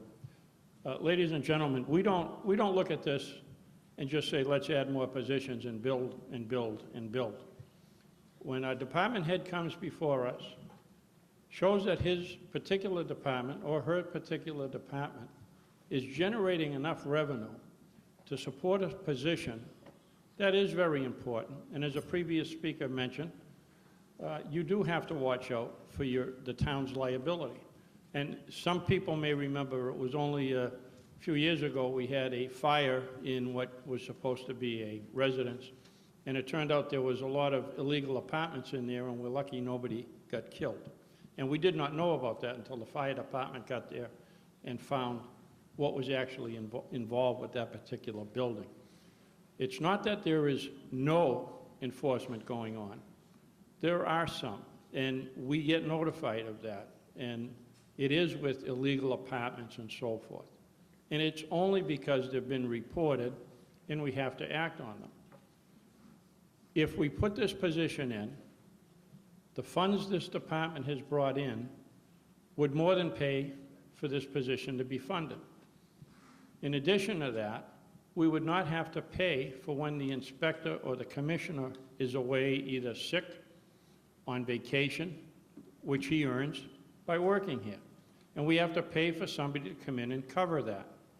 By bringing in this position, the intent is to have someone who is certified enough to cover that position when the commissioner is away.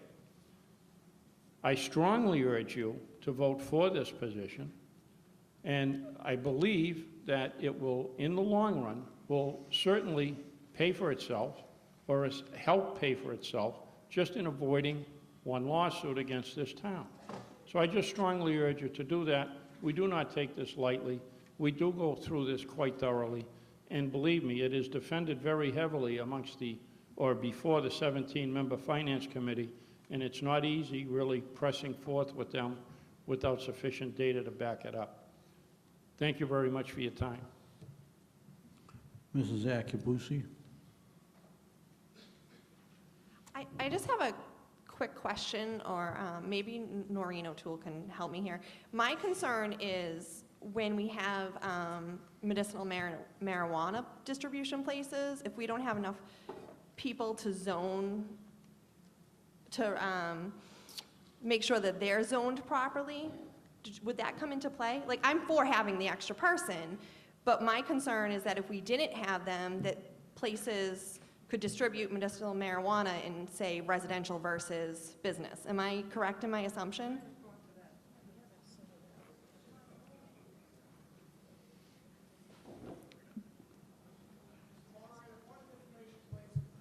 Mr. O'Regan. Let me take a stab at that. I don't think that we should speak to one particular use, although I understand where you're going.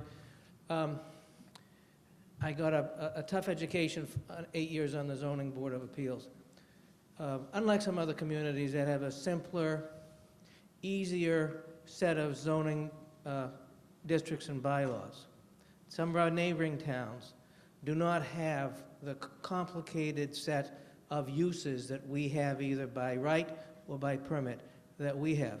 Our zoning map, call it up on the internet, take a look at it, is a mess. All right? We have some great opportunity because of where we are and the kind of zoning we permit. But that carries with it an obligation by the town to the rest of the community to make sure that those uses are conducted properly and fairly. And I think that's what your question goes to.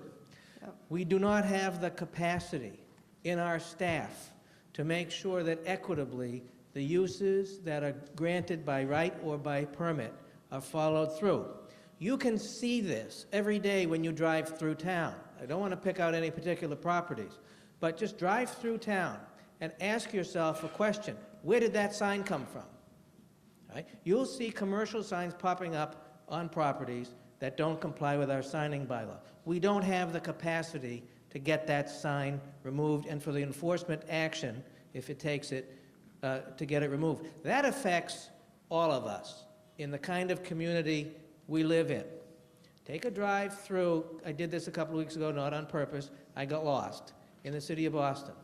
And as I wound my way through some of the developing areas in the city of Boston, you are struck by many of these squares that, maybe 10 and 15 years ago were very depressed, are really, really on their way up.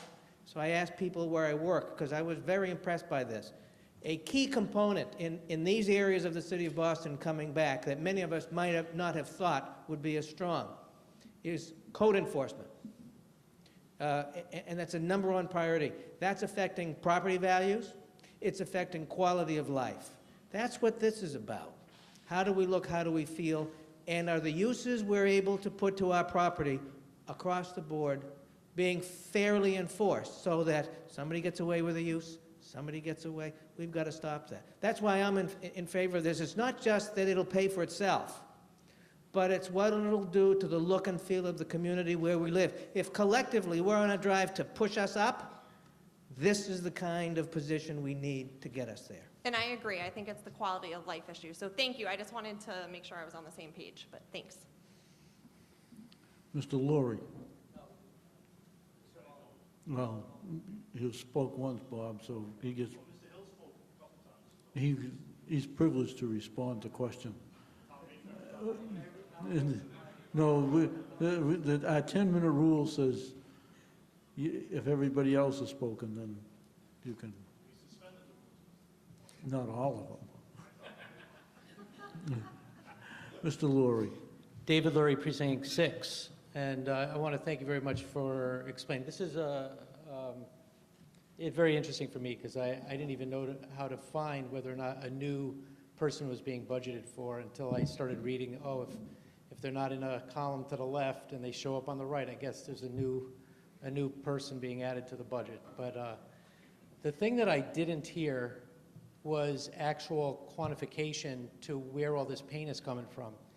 It sounds great that the purpose behind looking for the perfect, which is making sure that everything in town is compliant, run to the T according to all the ordinances and zoning laws and everything else. But you can't really guarantee that just because you add another person to the payroll that we're going to get to perfection any more than I could claim that we could get to perfection with the first person that's already on payroll.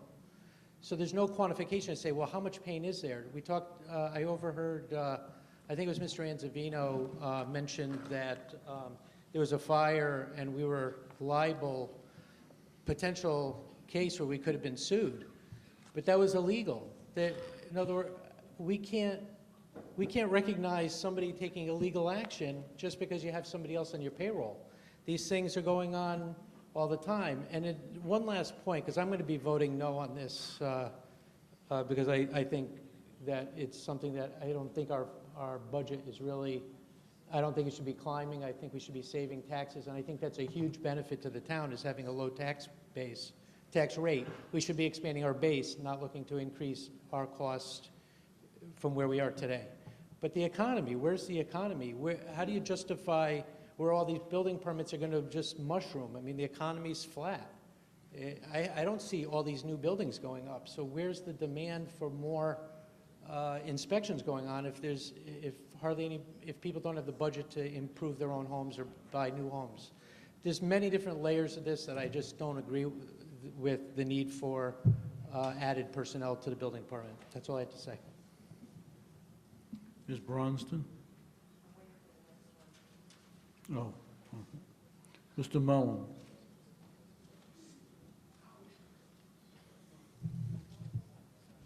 I just want to, I do appreciate all the hard work that's been put in by the Finance Committee, Board of Selectmen, but also the town meeting members put in a lot of work too. We look through this budget, we try to do what's best for our town, the town residents. We try to, make sure the residents, can afford to live here. And the bottom line is, I see this as $52,000.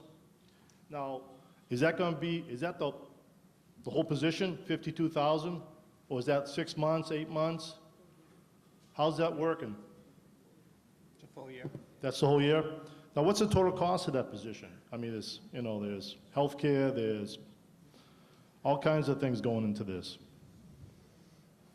Do we have a total cost? I'm assuming all this has been thought out and justified, and somewhere in this book here, we have a total package here, so town meeting members can wrap their arms around this. I'm hoping it's done, because, I just don't feel comfortable voting on something that I know there's a whole big ball of wax that goes along with this. Pension costs, obviously they pay contributory pension, but healthcare costs, sick time, all those things are costs involved. I would like to see maybe, prove me wrong. Why don't we just hire a consultant, phase it in a little bit. If they do the job, get the position full time. That makes sense to me.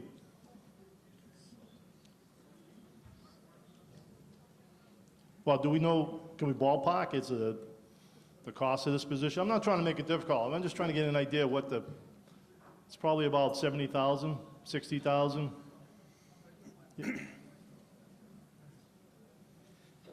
We estimate the cost to privatize it would be in the $70K range. $70K for the total job? Thank you. Well, again, I do, appreciate the effort that's put into this.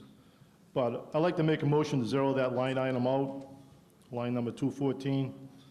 Mr. Mullen, before you do that, Yes. remember What's what the you want, the rule on this would be to take a separate vote on that amount of money. All right, sir. I see one other person that wants to I'll speak step on aside, this. thank you. Mrs. Camacho? Thank you, Mr. Moderator. I was not in favor of the inclusion of the code enforcement officer during the Finance Committee hearings. And my reasoning is this, that I've been to many zoning board of appeal hearings.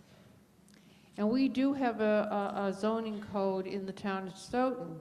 However, we probably grant more special permits and more variances than any other community in the Commonwealth of Massachusetts.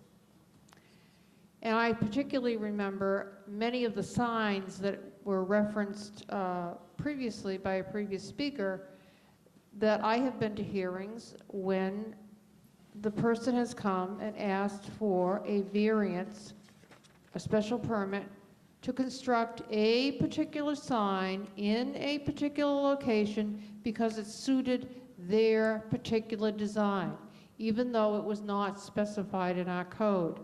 So if I'm the new code enforcement officer, and I think there should be something on a particular lot, what do I have to do? Go back and reference a case that was brought maybe 8 years ago, 10 years ago, and this person was granted a special permit, or this person was granted some type of a variance from the code the way it should have been? I'm opposed to this.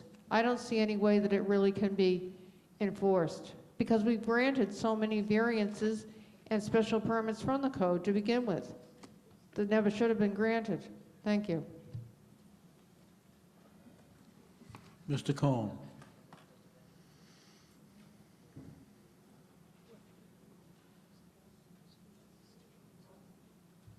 I'm sorry I can't go over there, Howie. I got surgery coming up my knee. The key word here is lawsuit, and this town knows lawsuits. Going back to Chemung Hill, you know that big wooded area? Louis Dakota made $7.5 million off us on that. And he rode a nice big truck through thanking the town of Stoughton. He was a builder in Randolph. They stopped him from building homes. He beat him in court. I hate to see this thing going. We need enforcement. I'm a taxpayer. I've been in this town a long, long time. I've been in this meeting a long time. And you got to look where your money's going to be spent. Is it going to be spent well or not well? This is well money being spent. If this happens and we don't like it, come back next year and take it out. But at least give them a chance to do. The Finance Committee, and I always say this as a brother one many years ago, they're our eyes and ears. And serving on a standing committee and watching these people this year, they grow you. They're not going to give you money, believe me. I've watched them many meetings. So I am in favor of this, and I hope you are too. Thank you. So it's a cut-off debate. All those in favor of cutting off debate on Department 25, account number 241, building. All those in favor of cutting off debate, say aye. Aye. All those opposed? Mr. Gito.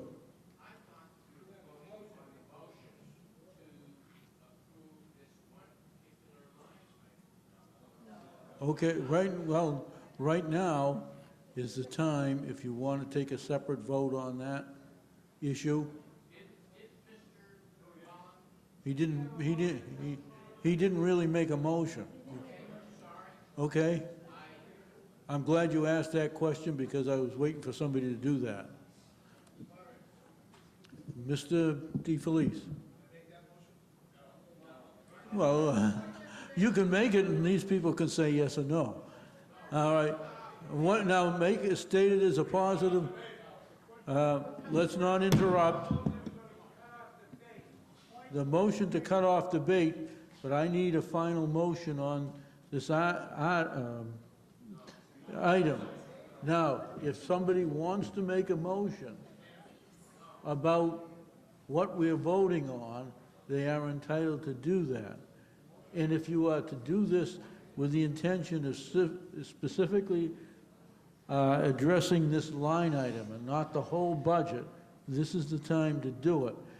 But I'm going to remind you, I'm expecting a positive motion, which means to say that you're going to vote to fund or not fund the code enforcement officer in the amount of $52,200. The moderator is the one who determines what is and out of order. That does not come from the floor. If you want to challenge my ruling, the law says what the moderator says runs this meeting. Make that clear. Mr. Soros, is this on? Can I make that motion or no? Ms. Brosnan is asked to be recognized on a future item, not on this. It's okay to make that motion? Now you know what you're going to do. I I'm going to think ask so. you. I don't know. If this goes any longer, my beard's going to be twice as long. I would move that we strike the position of No, that's a backwards motion. That's negative.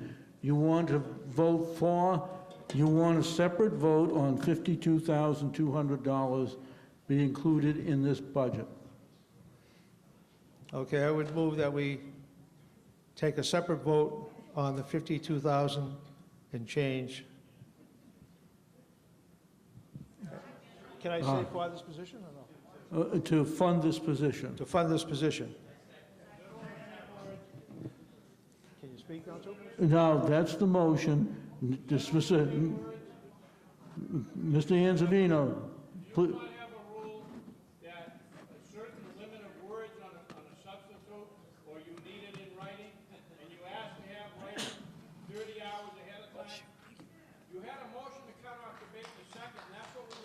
Yes, now, but the motion, in explanation, he's just asking for a vote on this one particular item. That's it. That's the line. Yes, and that still has to be voted separately. Yeah, therefore that line item would be 0. No. You're asking, and I'm going to restate what is a positive motion on this. And that is to fund that department. If you want it funded, vote yes. If you don't want it funded, vote no. And there will be no further debate on that part of the subject. That will be your motion to take a vote only on that item. Only on the, is it that On the 52,000, not on the whole thing. Right. As the prior speaker mentioned, we still have to deal with the whole issue. So that's my motion as explained by the moderator. Mr. Snyder.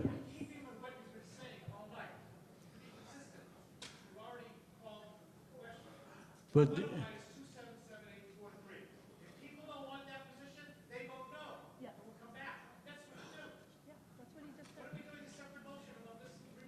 just the position.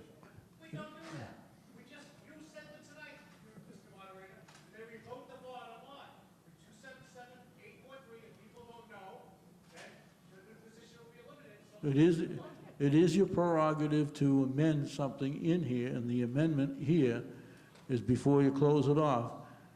So, but I kind of sympathize with your position on this, but there have been several people who wanted to address this particular part of this. So, no, they won't. You don't come back again for reconsideration on it. You'll come back to the bottom line. That was in the main motion in the first place. This is a subsidiary motion. Mr. Collins. Did you require this in writing to you? We've done this 4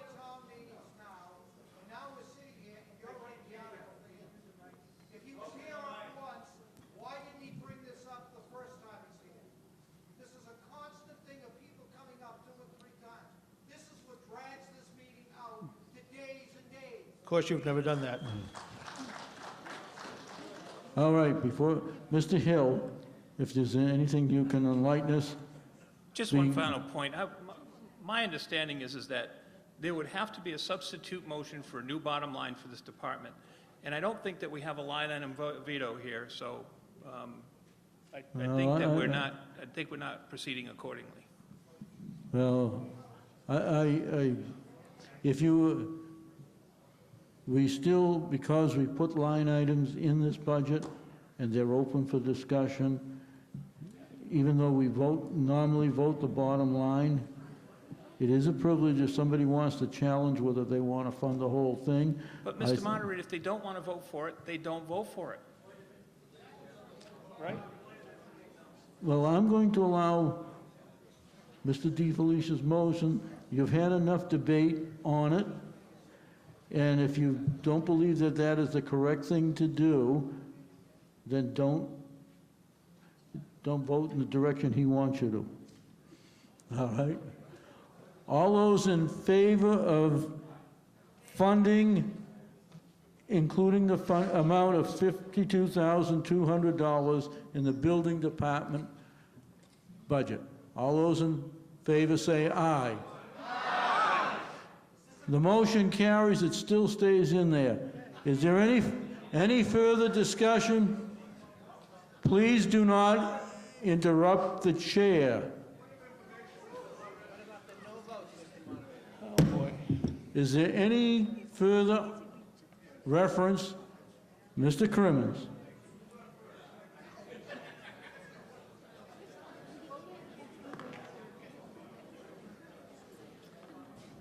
Thank you, Mr. Moderator. Barry Crimmins, Precinct 4. I rise for a point of information, Mr. Moderator. Did not Mr. Hill move the bottom line for the department with his original motion? Which is in there right now, so there's nothing changed to it. And then you called the question, which was to cut off debate. Mm-hmm. So why did we then get to the gentleman's motion from Precinct 6 if we had cut off debate? Because I was not certain, for one thing, whether somebody actually made that statement. Made which statement? To remove this item. So the discussion, I wanted it made very clear that you were, with the entire motion, the entire discussion has been on that one line item. It seems to me, Mr. Moderator, that when we were debating the budget pursuant to the Finance Committee's chairman's motion on the bottom line, that, it seems, would have been the appropriate time to raise, and it seems to me that we did debate it. It's just that no one during the debate made a motion to do anything about the particular line item. A lot of people talked about the benefits of the position, but nobody made a motion to do anything about it. So that once we voted to cut off debate, it seems to me at that point the appropriate step would have been to vote on the bottom line. And the only other thing I would mention, Mr. Moderator, as long as I'm standing up here and before you rule me out of order, I think I may not be the only one having a hard time with this new policy of no negative motions. It seems to me It's been around since I've had this gavel. It seems to me that in the past, if somebody felt a line item was not appropriate, either in totality or in a particular dollar amount, they had the ability to make a motion to amend that line item. And within the debate on the bottom line figure, we would vote on a particular amendment. And if somebody in the body would then vote the amendment up or down, and depending on the vote on the amendment, then we would vote on the main motion. Has that policy somehow changed and I missed it? Or have I been sleeping for the last 20 years here when I thought that's the way we always did business?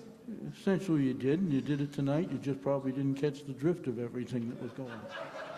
That's entirely possible, Mr. Moderator. Thank you. Unless there's any more discussion on the building department, I'm going to restate the numbers that came about. And Department 25, account number 241, building, in the amount of $277,843. All those in favor say aye. Aye. All those opposed? Standing Okay, there's doubt in the mind of the chair. You need a little exercise, and I need to verify the count of people in here. All those in favor? What's that? That's all right. You people can count. All those in favor of the bottom line of $277,843, say aye. Or stand up, stand up. I'm so programmed here. Precinct 1, Mrs. Lacchiato. Well, I ask if you have 4 in favor. Precinct 2. Precinct 2 has 11. Please keep it down. I'm trying to hear. Mr. Gator, how many? 12. You have 12. Mrs. Gito? 16. 16 or 15? Precinct 5, Mr. Coleman? 12. Precinct 6. Precinct 6 has 10. Precinct 7. Precinct 7 has 11.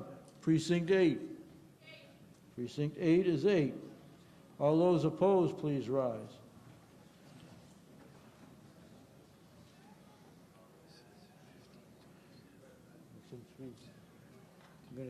Precinct 1. Precinct 1 is 10. Precinct 2. Precinct 2 is 7. Precinct 3. Precinct 3 is 4. Precinct 4. Precinct 4 is 2. Precinct 5. Precinct 5 is 0. Precinct 6. Precinct 6 is 5. Precinct 7. 7 is 3. Precinct 8. Precinct 8 is 1. Now I'm going to cheat. I'm going to use the calculator.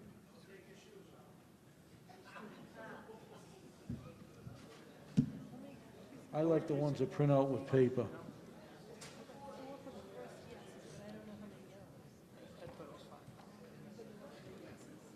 No, the yeses was 4. Yeah, I got 83 to 27. It's just that I'm not clear on the nays on precinct 1. Although,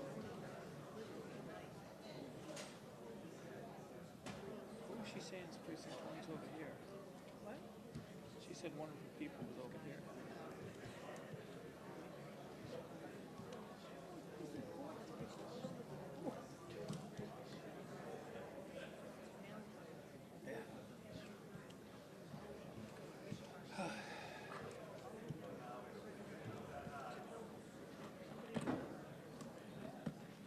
The motion carries to fund 84 yes, 32 no. 84 to 32. 32. 84, 36 or 32? I didn't hear that, Mr. Moderator. The motion carried to fund the building department with $277,843. It was 84 yes, 32 no. That's right. The motion carries. That takes care of Department 25. Thank God.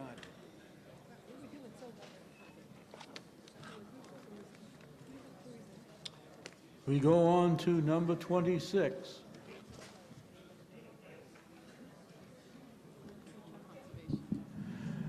Department 26, account number 171, Conservation. Mr. Hill. $91,378. Second. Any discussion? All those in favor say aye. Aye. All those opposed? Motion carries. Department 27, account number 411, engineering, $275,881. Any discussion? There being none, all those in favor say aye. Aye. Wait a minute. Oh, my apologies, see, you gotta jump. I know, like the flag. I apologize.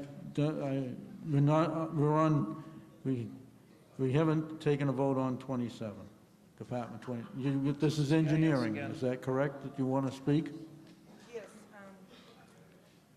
I don't want to mess things up about negative votes and positive votes, but the GS operations, I'd like to have it removed, object, or maybe object to the bottom line, to the whole thing. Okay, let me get the right page in this book.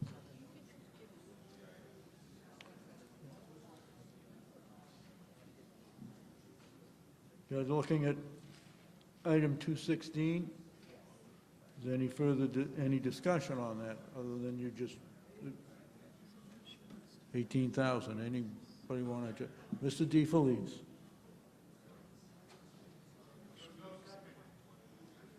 No, because I haven't heard anything that, she wanted to know about the line 216, GIS operations. She doesn't particularly care for it, but she hasn't made a motion.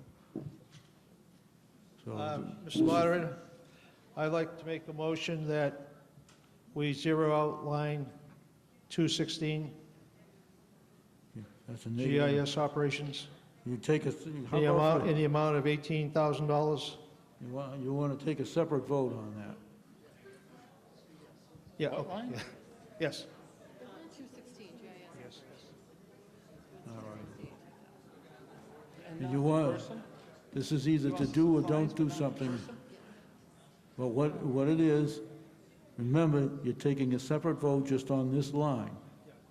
All right, and so you can say why you don't want to approve it, but other people can get up and say they would approve it, okay? You understand that? Okay, explain it. Is there a second? To take a separate vote on line 216? Do I hear a second? Okay. I think this sort of gets back to, was it Article 8 when we kind of started getting into this thing? Probably would like to reiterate what was alluded to earlier. These systems can be abused. There's no question about it. We heard earlier that some of the monies are to continue with the technology. So as technology improves, these systems get more and more intrusive. I believe they can now just drive a vehicle up and down your street with some similar equipment. We all think of drones as being used in warfare, but drones are increasingly being used by local governments to look at your property and what you're doing. Now, the same thing can be done conventionally, as it always has been done, by driving up and down the street, having one neighbor that rats on the other neighbor. That's how they find all these things out anyhow. So I think we have to be quite careful as we go on with all the new technologies of how this stuff can be abused. And as I mentioned earlier, you're seeing it in spades in Washington right now with all these things that are happening and how data and information is being abused and misused. So, you know, if you value your privacy, I think we vote against this because they can accomplish what they want to accomplish like they've done it for the last 100 years. Get out, get off your butt, get out of the office and go out and look if you have to. We send people around for the Board of Assessors to assess our properties. These people go onto your property or come into your house or whatever. So they're already doing this. They already have the capability of getting the information they're looking for. They've got plans that show your house. They've had all the as-built plans of every house that was built in the town of Stoughton. They know what the setbacks, the sidelines are. They have all this information. So I would vote against this, value your privacy, and value the privacy of the other people that are home dependent on us, because we're the last line of defense against all the people that you see up front. Thank you. Mr. Gator.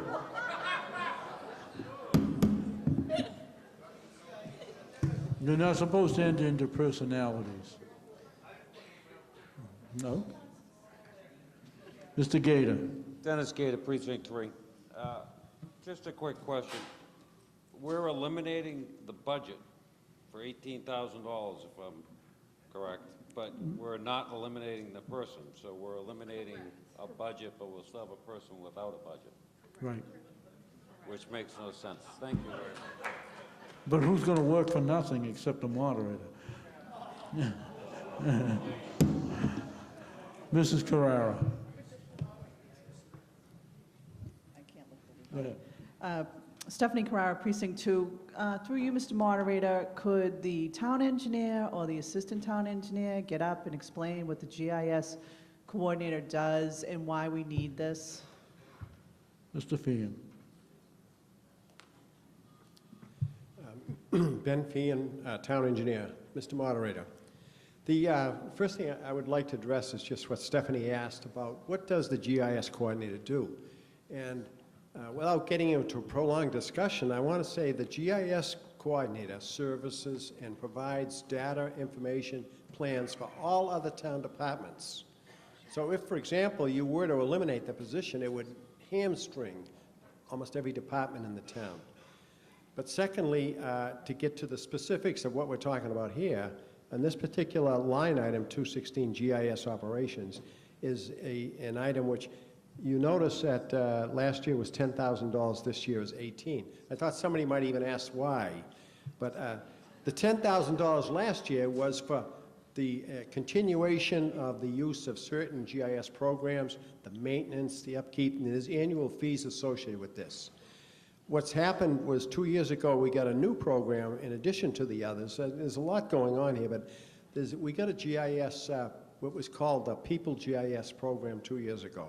The first 2 years, the maintenance operation was free. It was part of the purchase price. This year it kicked in, and the original intent was to spread the cost amongst all departments. But then in retrospect, when it came time to prepare budgets, the determination was made, it's crazy to spread this all over the place. Let's put it in one place so we know what it's for and it's easily explained. And that's why there was $8,000 added to the budget this year. So the summary is that that line item 216 is for ongoing GIS equipment and for the license fees that go along with that. And it's true that, well, this just, the gentleman asked what it does, and this particular line item just expands the capabilities of what the GIS person does. But the GIS person is still funded up above. And the geographic information person spends time, one thing that she does is update the tax maps every year for the Board of Assessors. And this is vital for the Board of Assessors. They need an update. They need the new information. The GIS person, the police department will come by and say, we need a map. We have, let's say, a drug purchase near a school. They need a map or something to take to court to prove that that was within so many feet. Public Works, John Batch could probably talk for 20 minutes on the services that are provided to Public Works. It's integral to all his operations. To the town clerk, this year there was new mapping, new precincts for voting precincts. And so those maps were generated. It just goes on, the services that she provides. Mr. Batchelder.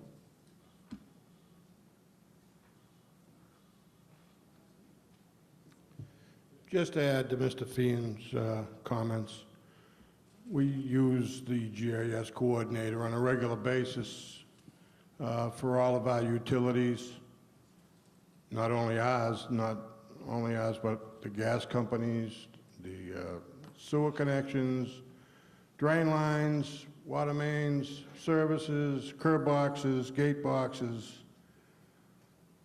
it's amazing the amount of materials that is put into this program that helps us every day. Mr. Cohn.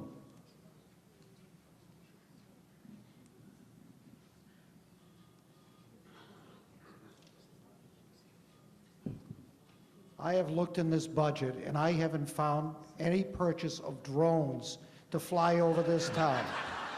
I've looked, and I'd like to know if Mr. Batchelor is gonna build runways to put these drones in, because I can't wait till, I'm gonna even pull my shades up so they can ride by my house. They're only over in Quincy. Ms. Bronson, do you wish to? As much as you all like to laugh about this, this is a very serious issue. The law says if you have an expectation of privacy, they need a warrant to come into that place, your house, your curtilage, which is the yard surrounding it. If this technology of, and actually there's $10,000, I believe, is budgeted for the flyover survey, correct? That's a Okay. separate item. It says operations $10,000. I thought that was. That's not part of this. Flyover is All a right. different issue. The point is, number one, the court in Peyton versus New York also said that long-standing, widespread practice is not immune to constitutional scrutiny. This is a constitutional matter. You have to educate yourself as to the laws, and if you don't expect this privacy because you voted to let a plane take a photograph, a survey of this town, then you don't have any expectation of privacy. They don't need a warrant to come into your yard. If with the Stoughton Center mixed-use overlay district by what is it? Bylaw, zoning bylaw. That's connected to the United Nations. The United Nations, through LEEDS, is going to require remote sensing so that the government and internal private corporations, electrical private corporations, can control the heating and cooling inside your home. You've given up this privacy by the zoning bylaw and by voting on this survey, this flyover survey. Point of Please. information, Mr. Moderator. Mr. Anzalino. This budget has nothing to do with the flyover. This is the second time the point has been raised, both in the revolving fund and now in the budget. The GIS line in the budget is programming that's used to take all the data that is gathered both by Public Works, by the Engineering Department, by the Assessor's Office, and to lay this information into mapping. The objection that's being raised for the second time is really got to do with an article that you'll be hearing later on in town meeting, which would be for the flyover that engineering is asked for to do the topographical mapping. So I would ask that we stay on point. This is about the budget. It's about an electronic program that's used to map all the various utilities, the infrastructure, and housing to help all the different departments. And I'd like to stay on point because this has nothing to do with planes flying overhead, gathering information for what they're putting together on the maps. Thank you very much. Mr. Murphy. Peter Murphy, Precinct 2. Move the question. It's a cut-off debate on the motion, which is to take a separate vote on this line item of funding $18,000.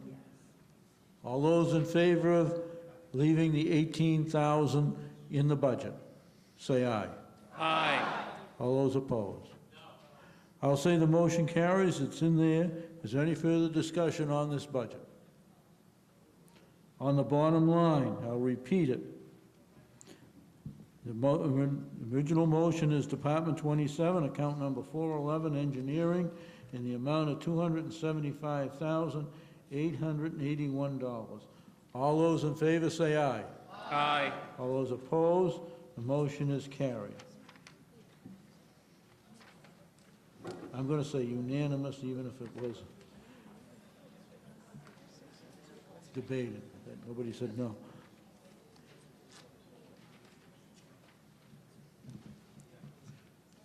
Makes it lively. Department 28, account number 220, Fire Department. $3,773,466. Is there any discussion? Mr. DeFelice. Well, come down on the microphone. We can't answer it from here. No. No is the answer. Stay seated. We are, you know, this is being broadcast, and these microphones are hooked up to the system. So that's why we really ask you to come down. The other is so I know who's talking. Any further discussion on this? There being no further discussion, all those in favor of Department 28, account number 220, in the amount of $3,773,466, say aye. Aye. All opposed? It is voted.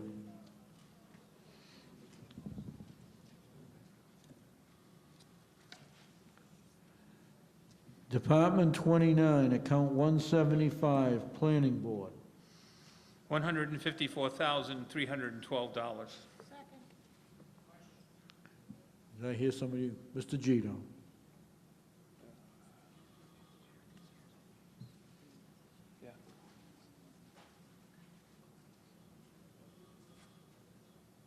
I'm not speaking in opposition. I just am interested in knowing what the $25,000 in the salary line item for the economic development person is.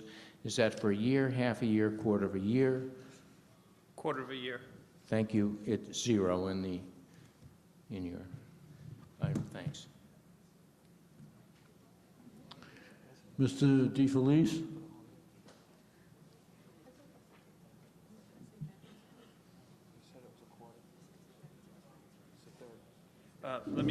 Sorry, correction, that's a third of a year, so the total salary would be $75,000 annualized. Mr. Moderator, it would be nice if we're going to be requesting new positions, that we not only have the name of the position, but what the position entails. Especially now that we have an HR person on board, I would think that if the administration is going to bring forward new positions, there should be a description of what that person will do. So through you to the HR person, could we find out just what this position entails, or a job description? Mr. Hill first. Mr. Moderator, at the public hearing where this position was debated by a number of people, a job description was distributed and was made available to the public, and is also part of the backup to the budget that the Finance Committee provides on the website of the town. So, not to revisit the public hearing here, but this meeting was held, this documentation was shared, and I'm thinking that we're revisiting things that have already been taken care Well, of, so it's here. Through you, Mr. Chairman, these folks may be revisiting it, but It's also on video a on lot demand on of SMAC. a lot of us weren't at that visitation, so for the edification of all of us here and for the people, again, those taxpayers that are watching us, I think it would be appropriate for the HR person to tell us what the position is. In a minute or less, can the question be answered? While they're coming to the microphone, the public hearing was also replayed on SMAC, and it is also on video on demand at SMAC, so. Mr. Kelly. Mr. Moderator, this position is to assist in the planning department on equal level with the planner to help encourage development and to outreach on certain developmental opportunities, including business marketing, recruitment, downtown revitalization, and to assist in grant writing. Isn't that what a lot of our local real estate agents do? No, this is a professional who does what he needs to do or she needs to do to encourage economic development in a town in a planned way.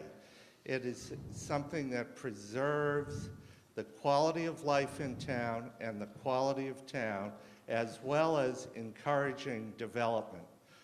A real estate person encourages what they need to do for their clients. But they also encourage people to come into our town. If you go and look at various properties, a lot of which that are empty, you'll see various signs put there by, hopefully those signs are legal, encouraging people to develop a commercial piece of property. It's not just, they don't just necessarily represent homeowners. And we keep getting this thing about the quality of life. I don't know if anyone out there feels that their quality of life is particularly adverse at this point. I seem to think most of the people in Stoughton seem to think they have a halfway decent quality of life. This is another position being added to assist an existing position. We just went through that in another department. Seems to me that, you know, we got assistance to assistance to assistance. I mean, enough already. I just don't think that all that is necessary. I don't think you need somebody to be going out there being paid by the town of Stoughton to encourage somebody to develop in the town. I think a lot of that speaks for itself. I think people know about the town of Stoughton. Most of these people that do this type of development have access to the various maps, what's allowed in the various areas. I don't think we necessarily need another assistant to a position we already have. Thank you. Mr. Moderator, do I have to make a motion? No, I don't want to. There's some other people who want to talk on this. Mr. Crimmins.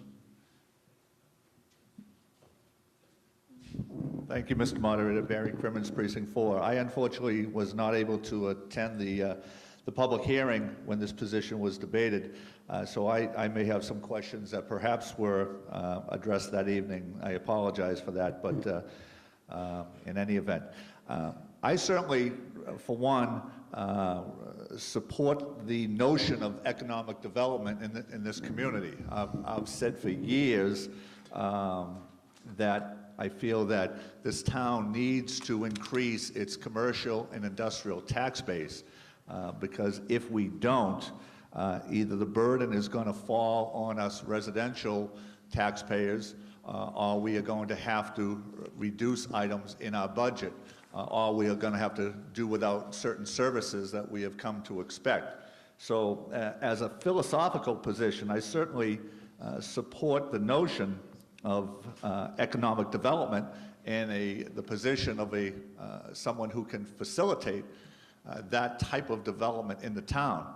I guess what I would like to hear with perhaps a little more specificity is what, whether it's the Human Resources Director, whether it's the Board of Selectmen, whether it's the Town Manager, I'm not sure who the appropriate entity would be, how they see this position doing just that. How are they going to accomplish the goal of economic development? Who are they going to interact with? Who are they going to reach out to? What sorts of things do we anticipate this position doing in order to fulfill its stated objective? And I may have one or two follow-up questions to that, if I may, Mr. Moderator. Fine, we have a response.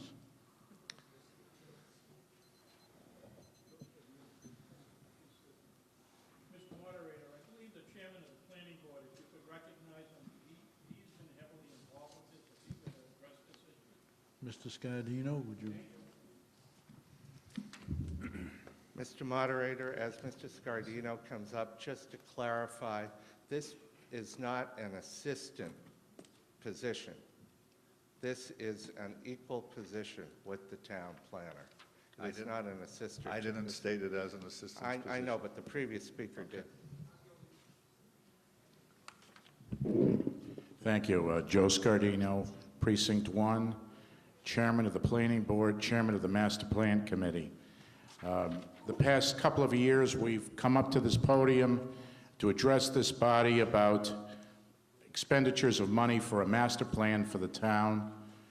All of you in this room have either received or been to one of our meetings. We have completed phase 1. I'm pleased to say that on the website, www.stoughtonplanning.org, is the phase 1 document for public review. We are beginning phase 2, which is a phase on economic development and implementation. The thought was that the economic development officer, there was the development of many of the PDAs, as they're called, areas of development that have been specified by local and regional planning authorities, 27, 138, North Stoughton, and last but not least, the downtown. That was the #1 comment about the hundreds of people that came to our visioning sessions, that participated in the Survey Monkey, that attended focus groups. So all of this is not being done without the input of many, many of your neighbors and friends, and many of you here in the audience. And this position is, all you have to do is to go out into the downtown area and see what exists there, and everybody noted that particular point. And while you can take some refuge in the fact that the Boston Globe cited Stoughton as one of the 13 hottest real estate markets, but why do you think they did so? There's been a lot of positive movements in all kinds of areas in this town. The master plan, the appointment of the police chief, the professional selection of many of our town department heads. The towns and cities around us are beginning to recognize what's going on here. This position is to increase the tax base and to enhance, and yes, like everybody else has come up here and spoken positively on position articles, the quality of life. But if you want to be considered one of the hottest real estate markets, you have to have the personnel in order to solve some of these issues. This position will also do one of the things that the clerk's office and the assessor's office doesn't have, which is a set of businesses that they can tax and regulate. We have many businesses that operate under the radar scope in this town and are not categorized or cataloged any place. So certainly this position will pay for itself only on that vision alone. And second of all, the planning department, I'm proud to say, recently received I believe, a $2 million grant, Noreen, for the work in Washington and Central Street. We've had, it's outlined in the planning department report about the number of grants that we've gotten this year.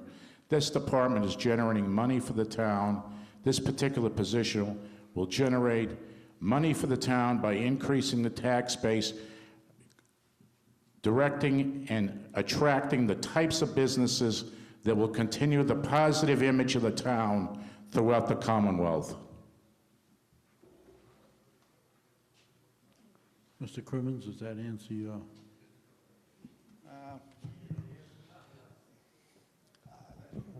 I appreciate Chairman Scardino's comments. It seemed to go more towards my original premise, which is that I believe the position at least in theory, is warranted. I don't want to belabor the point. I'm not sure I heard a direct answer to my question in terms of what specifically do the folks who created this position anticipate he or she doing. But I do agree with the underlying premise that I think the position of an economic development specialist can easily pay for itself if, in fact, they have the ability to attract and promote commercial industrial growth in the town. I guess, and I'll yield the floor, perhaps if, as we continue this debate, we can get a little more specificity on what we anticipate this position doing to do that. I heard that this person can help develop our tax base. I'd like to hear how our officials anticipate that happening. So hopefully I will hear that. Thank you, Mr. Moderator. Mr. Moderator, may I make a stab at a further answer? Mr. O'Regan. If I recall correctly, and I ask some of my colleagues on the board to correct me if I'm wrong, but this position initially was going to be deferred for another fiscal year. And we brought it back to ask town meeting approve it this year so that it will dovetail with the completion of the economic development portion of the master plan, and so that this position will have someone in place so that when that piece of the master plan is ready, guess what we can do? Go to work and implement it. So, what are some of the things that I, as one member of your Board of Selectmen, and I think I speak for the board's general position, looking for this position to do?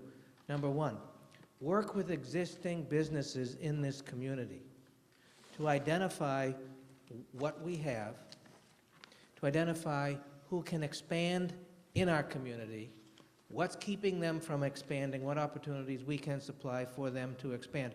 Right now, we have nobody in this town who can provide that services for the businesses we have.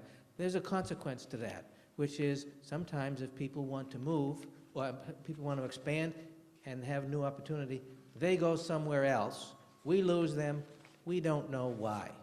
Big mistake, big loss in opportunity, number one. Number two, we don't have anybody within the town to take what we are paying good money for in our master plan, who will be ready to work with the advice we get and begin to develop the policies we need to implement to get those economic development things going. Focus on the downtown, for example. There will be a study of what will actually, hopefully, work downtown. We need to have somebody on staff to take those recommendations and put them to work, to be at the other end of the telephone when there are businesses, and there are businesses calling us asking for opportunities, to work with those new businesses to put them here, to introduce them to the real estate sales community, and to support what they may need in terms of facilities that the town can do to attract those businesses, expanding the tax base. We can't have the best of all worlds. We cannot be saying we don't want to fund the kind of professional staff we need to lift us up, develop our economic base, and then, on the other hand, say we can't afford to do the kinds of things that we need to do, like elder services, improve our schools. We need to pay a lot of attention to our schools, improve our roads. We can't do any of that on the one hand, or want to do that, and not pay attention to building our tax base in a conscious, deliberate way. So that is why the Board of Selectmen reconsidered this position, working with the town manager, and this position is put in to come on board when the component of the master plan is ready to begin figuring out implementation. Some of the comments we hear over and over in town meeting is we come up with all kinds of plans, we study and study and study, and nothing happens. Well, guess why? The common thread is, as a community, we have relied far too much on the good efforts of volunteers to pull off the miracle of implementing some of these professionally paid studies. It's more than what volunteers can do. We don't have the time, we don't have the expertise, and we're not in town hall to answer the phone or to make the calls. So that's what this person is supposed to do immediately when he comes on board or she comes on board to begin those kinds of efforts. Thank you. Mr. Rock. Oh. Anybody else? Mr. Gito?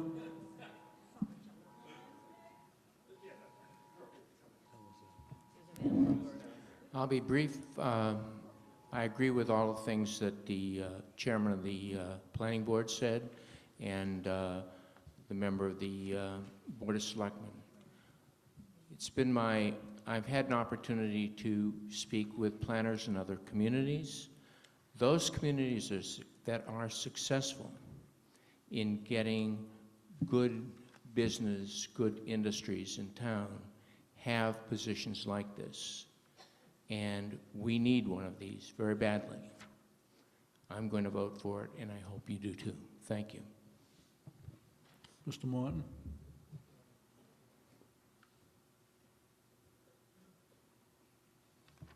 John Morton, Precinct 3. I've been in this town since 1969. We chose it because we thought it was a very special place, and I still think it's a very special place. And we spent a lot of time, I personally and others, and you among us, to make it a better place to live and to keep it a good place.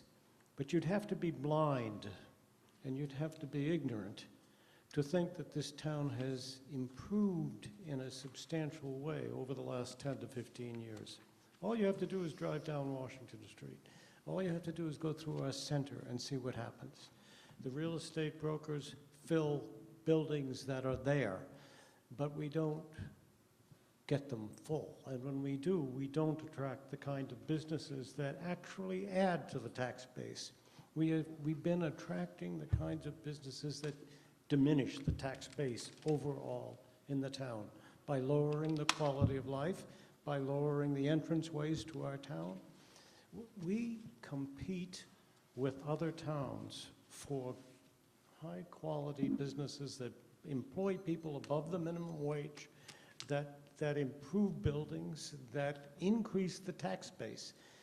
And if we don't show this pride in ourselves, if we don't improve the way our town looks and the way we live in this town, we will not attract those businesses, and our center will remain vacant, and our Washington Street will continue to deteriorate. We definitely need help from an economic development point of view. I will say one other thing. Look at where we are. We are on the east. There is Brockton, there is Avon, and there is Randolph. Those are communities that have had a lot of difficulty. On the west, there is Easton, Sharon, Canton. To the north, there's Milton. We are on the cusp, and I've never been more optimistic about what we are now able to do with this wonderful town. We have a perfect location. We're on an interstate highway. We have a railroad. We are close to Boston. But we have to do it right. And I completely agree. We cannot do it through volunteers. As good as these people are and the time they spend, they simply cannot do what needs to be done to make this town work right. So I really urge you to understand the opportunity we have here. We have the opportunity to turn things around. And there are some things in this town that need to be turned around.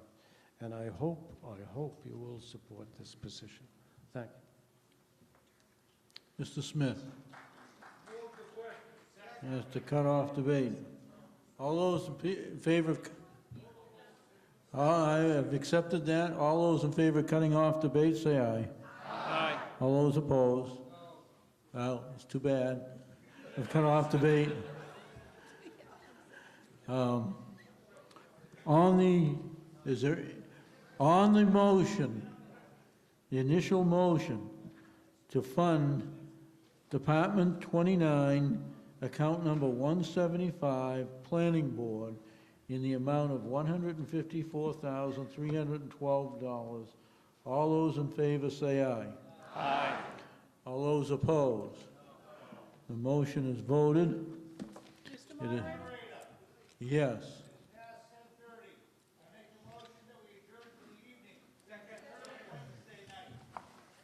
All those in favor? Anybody who oppose? We adjourned at 10:42.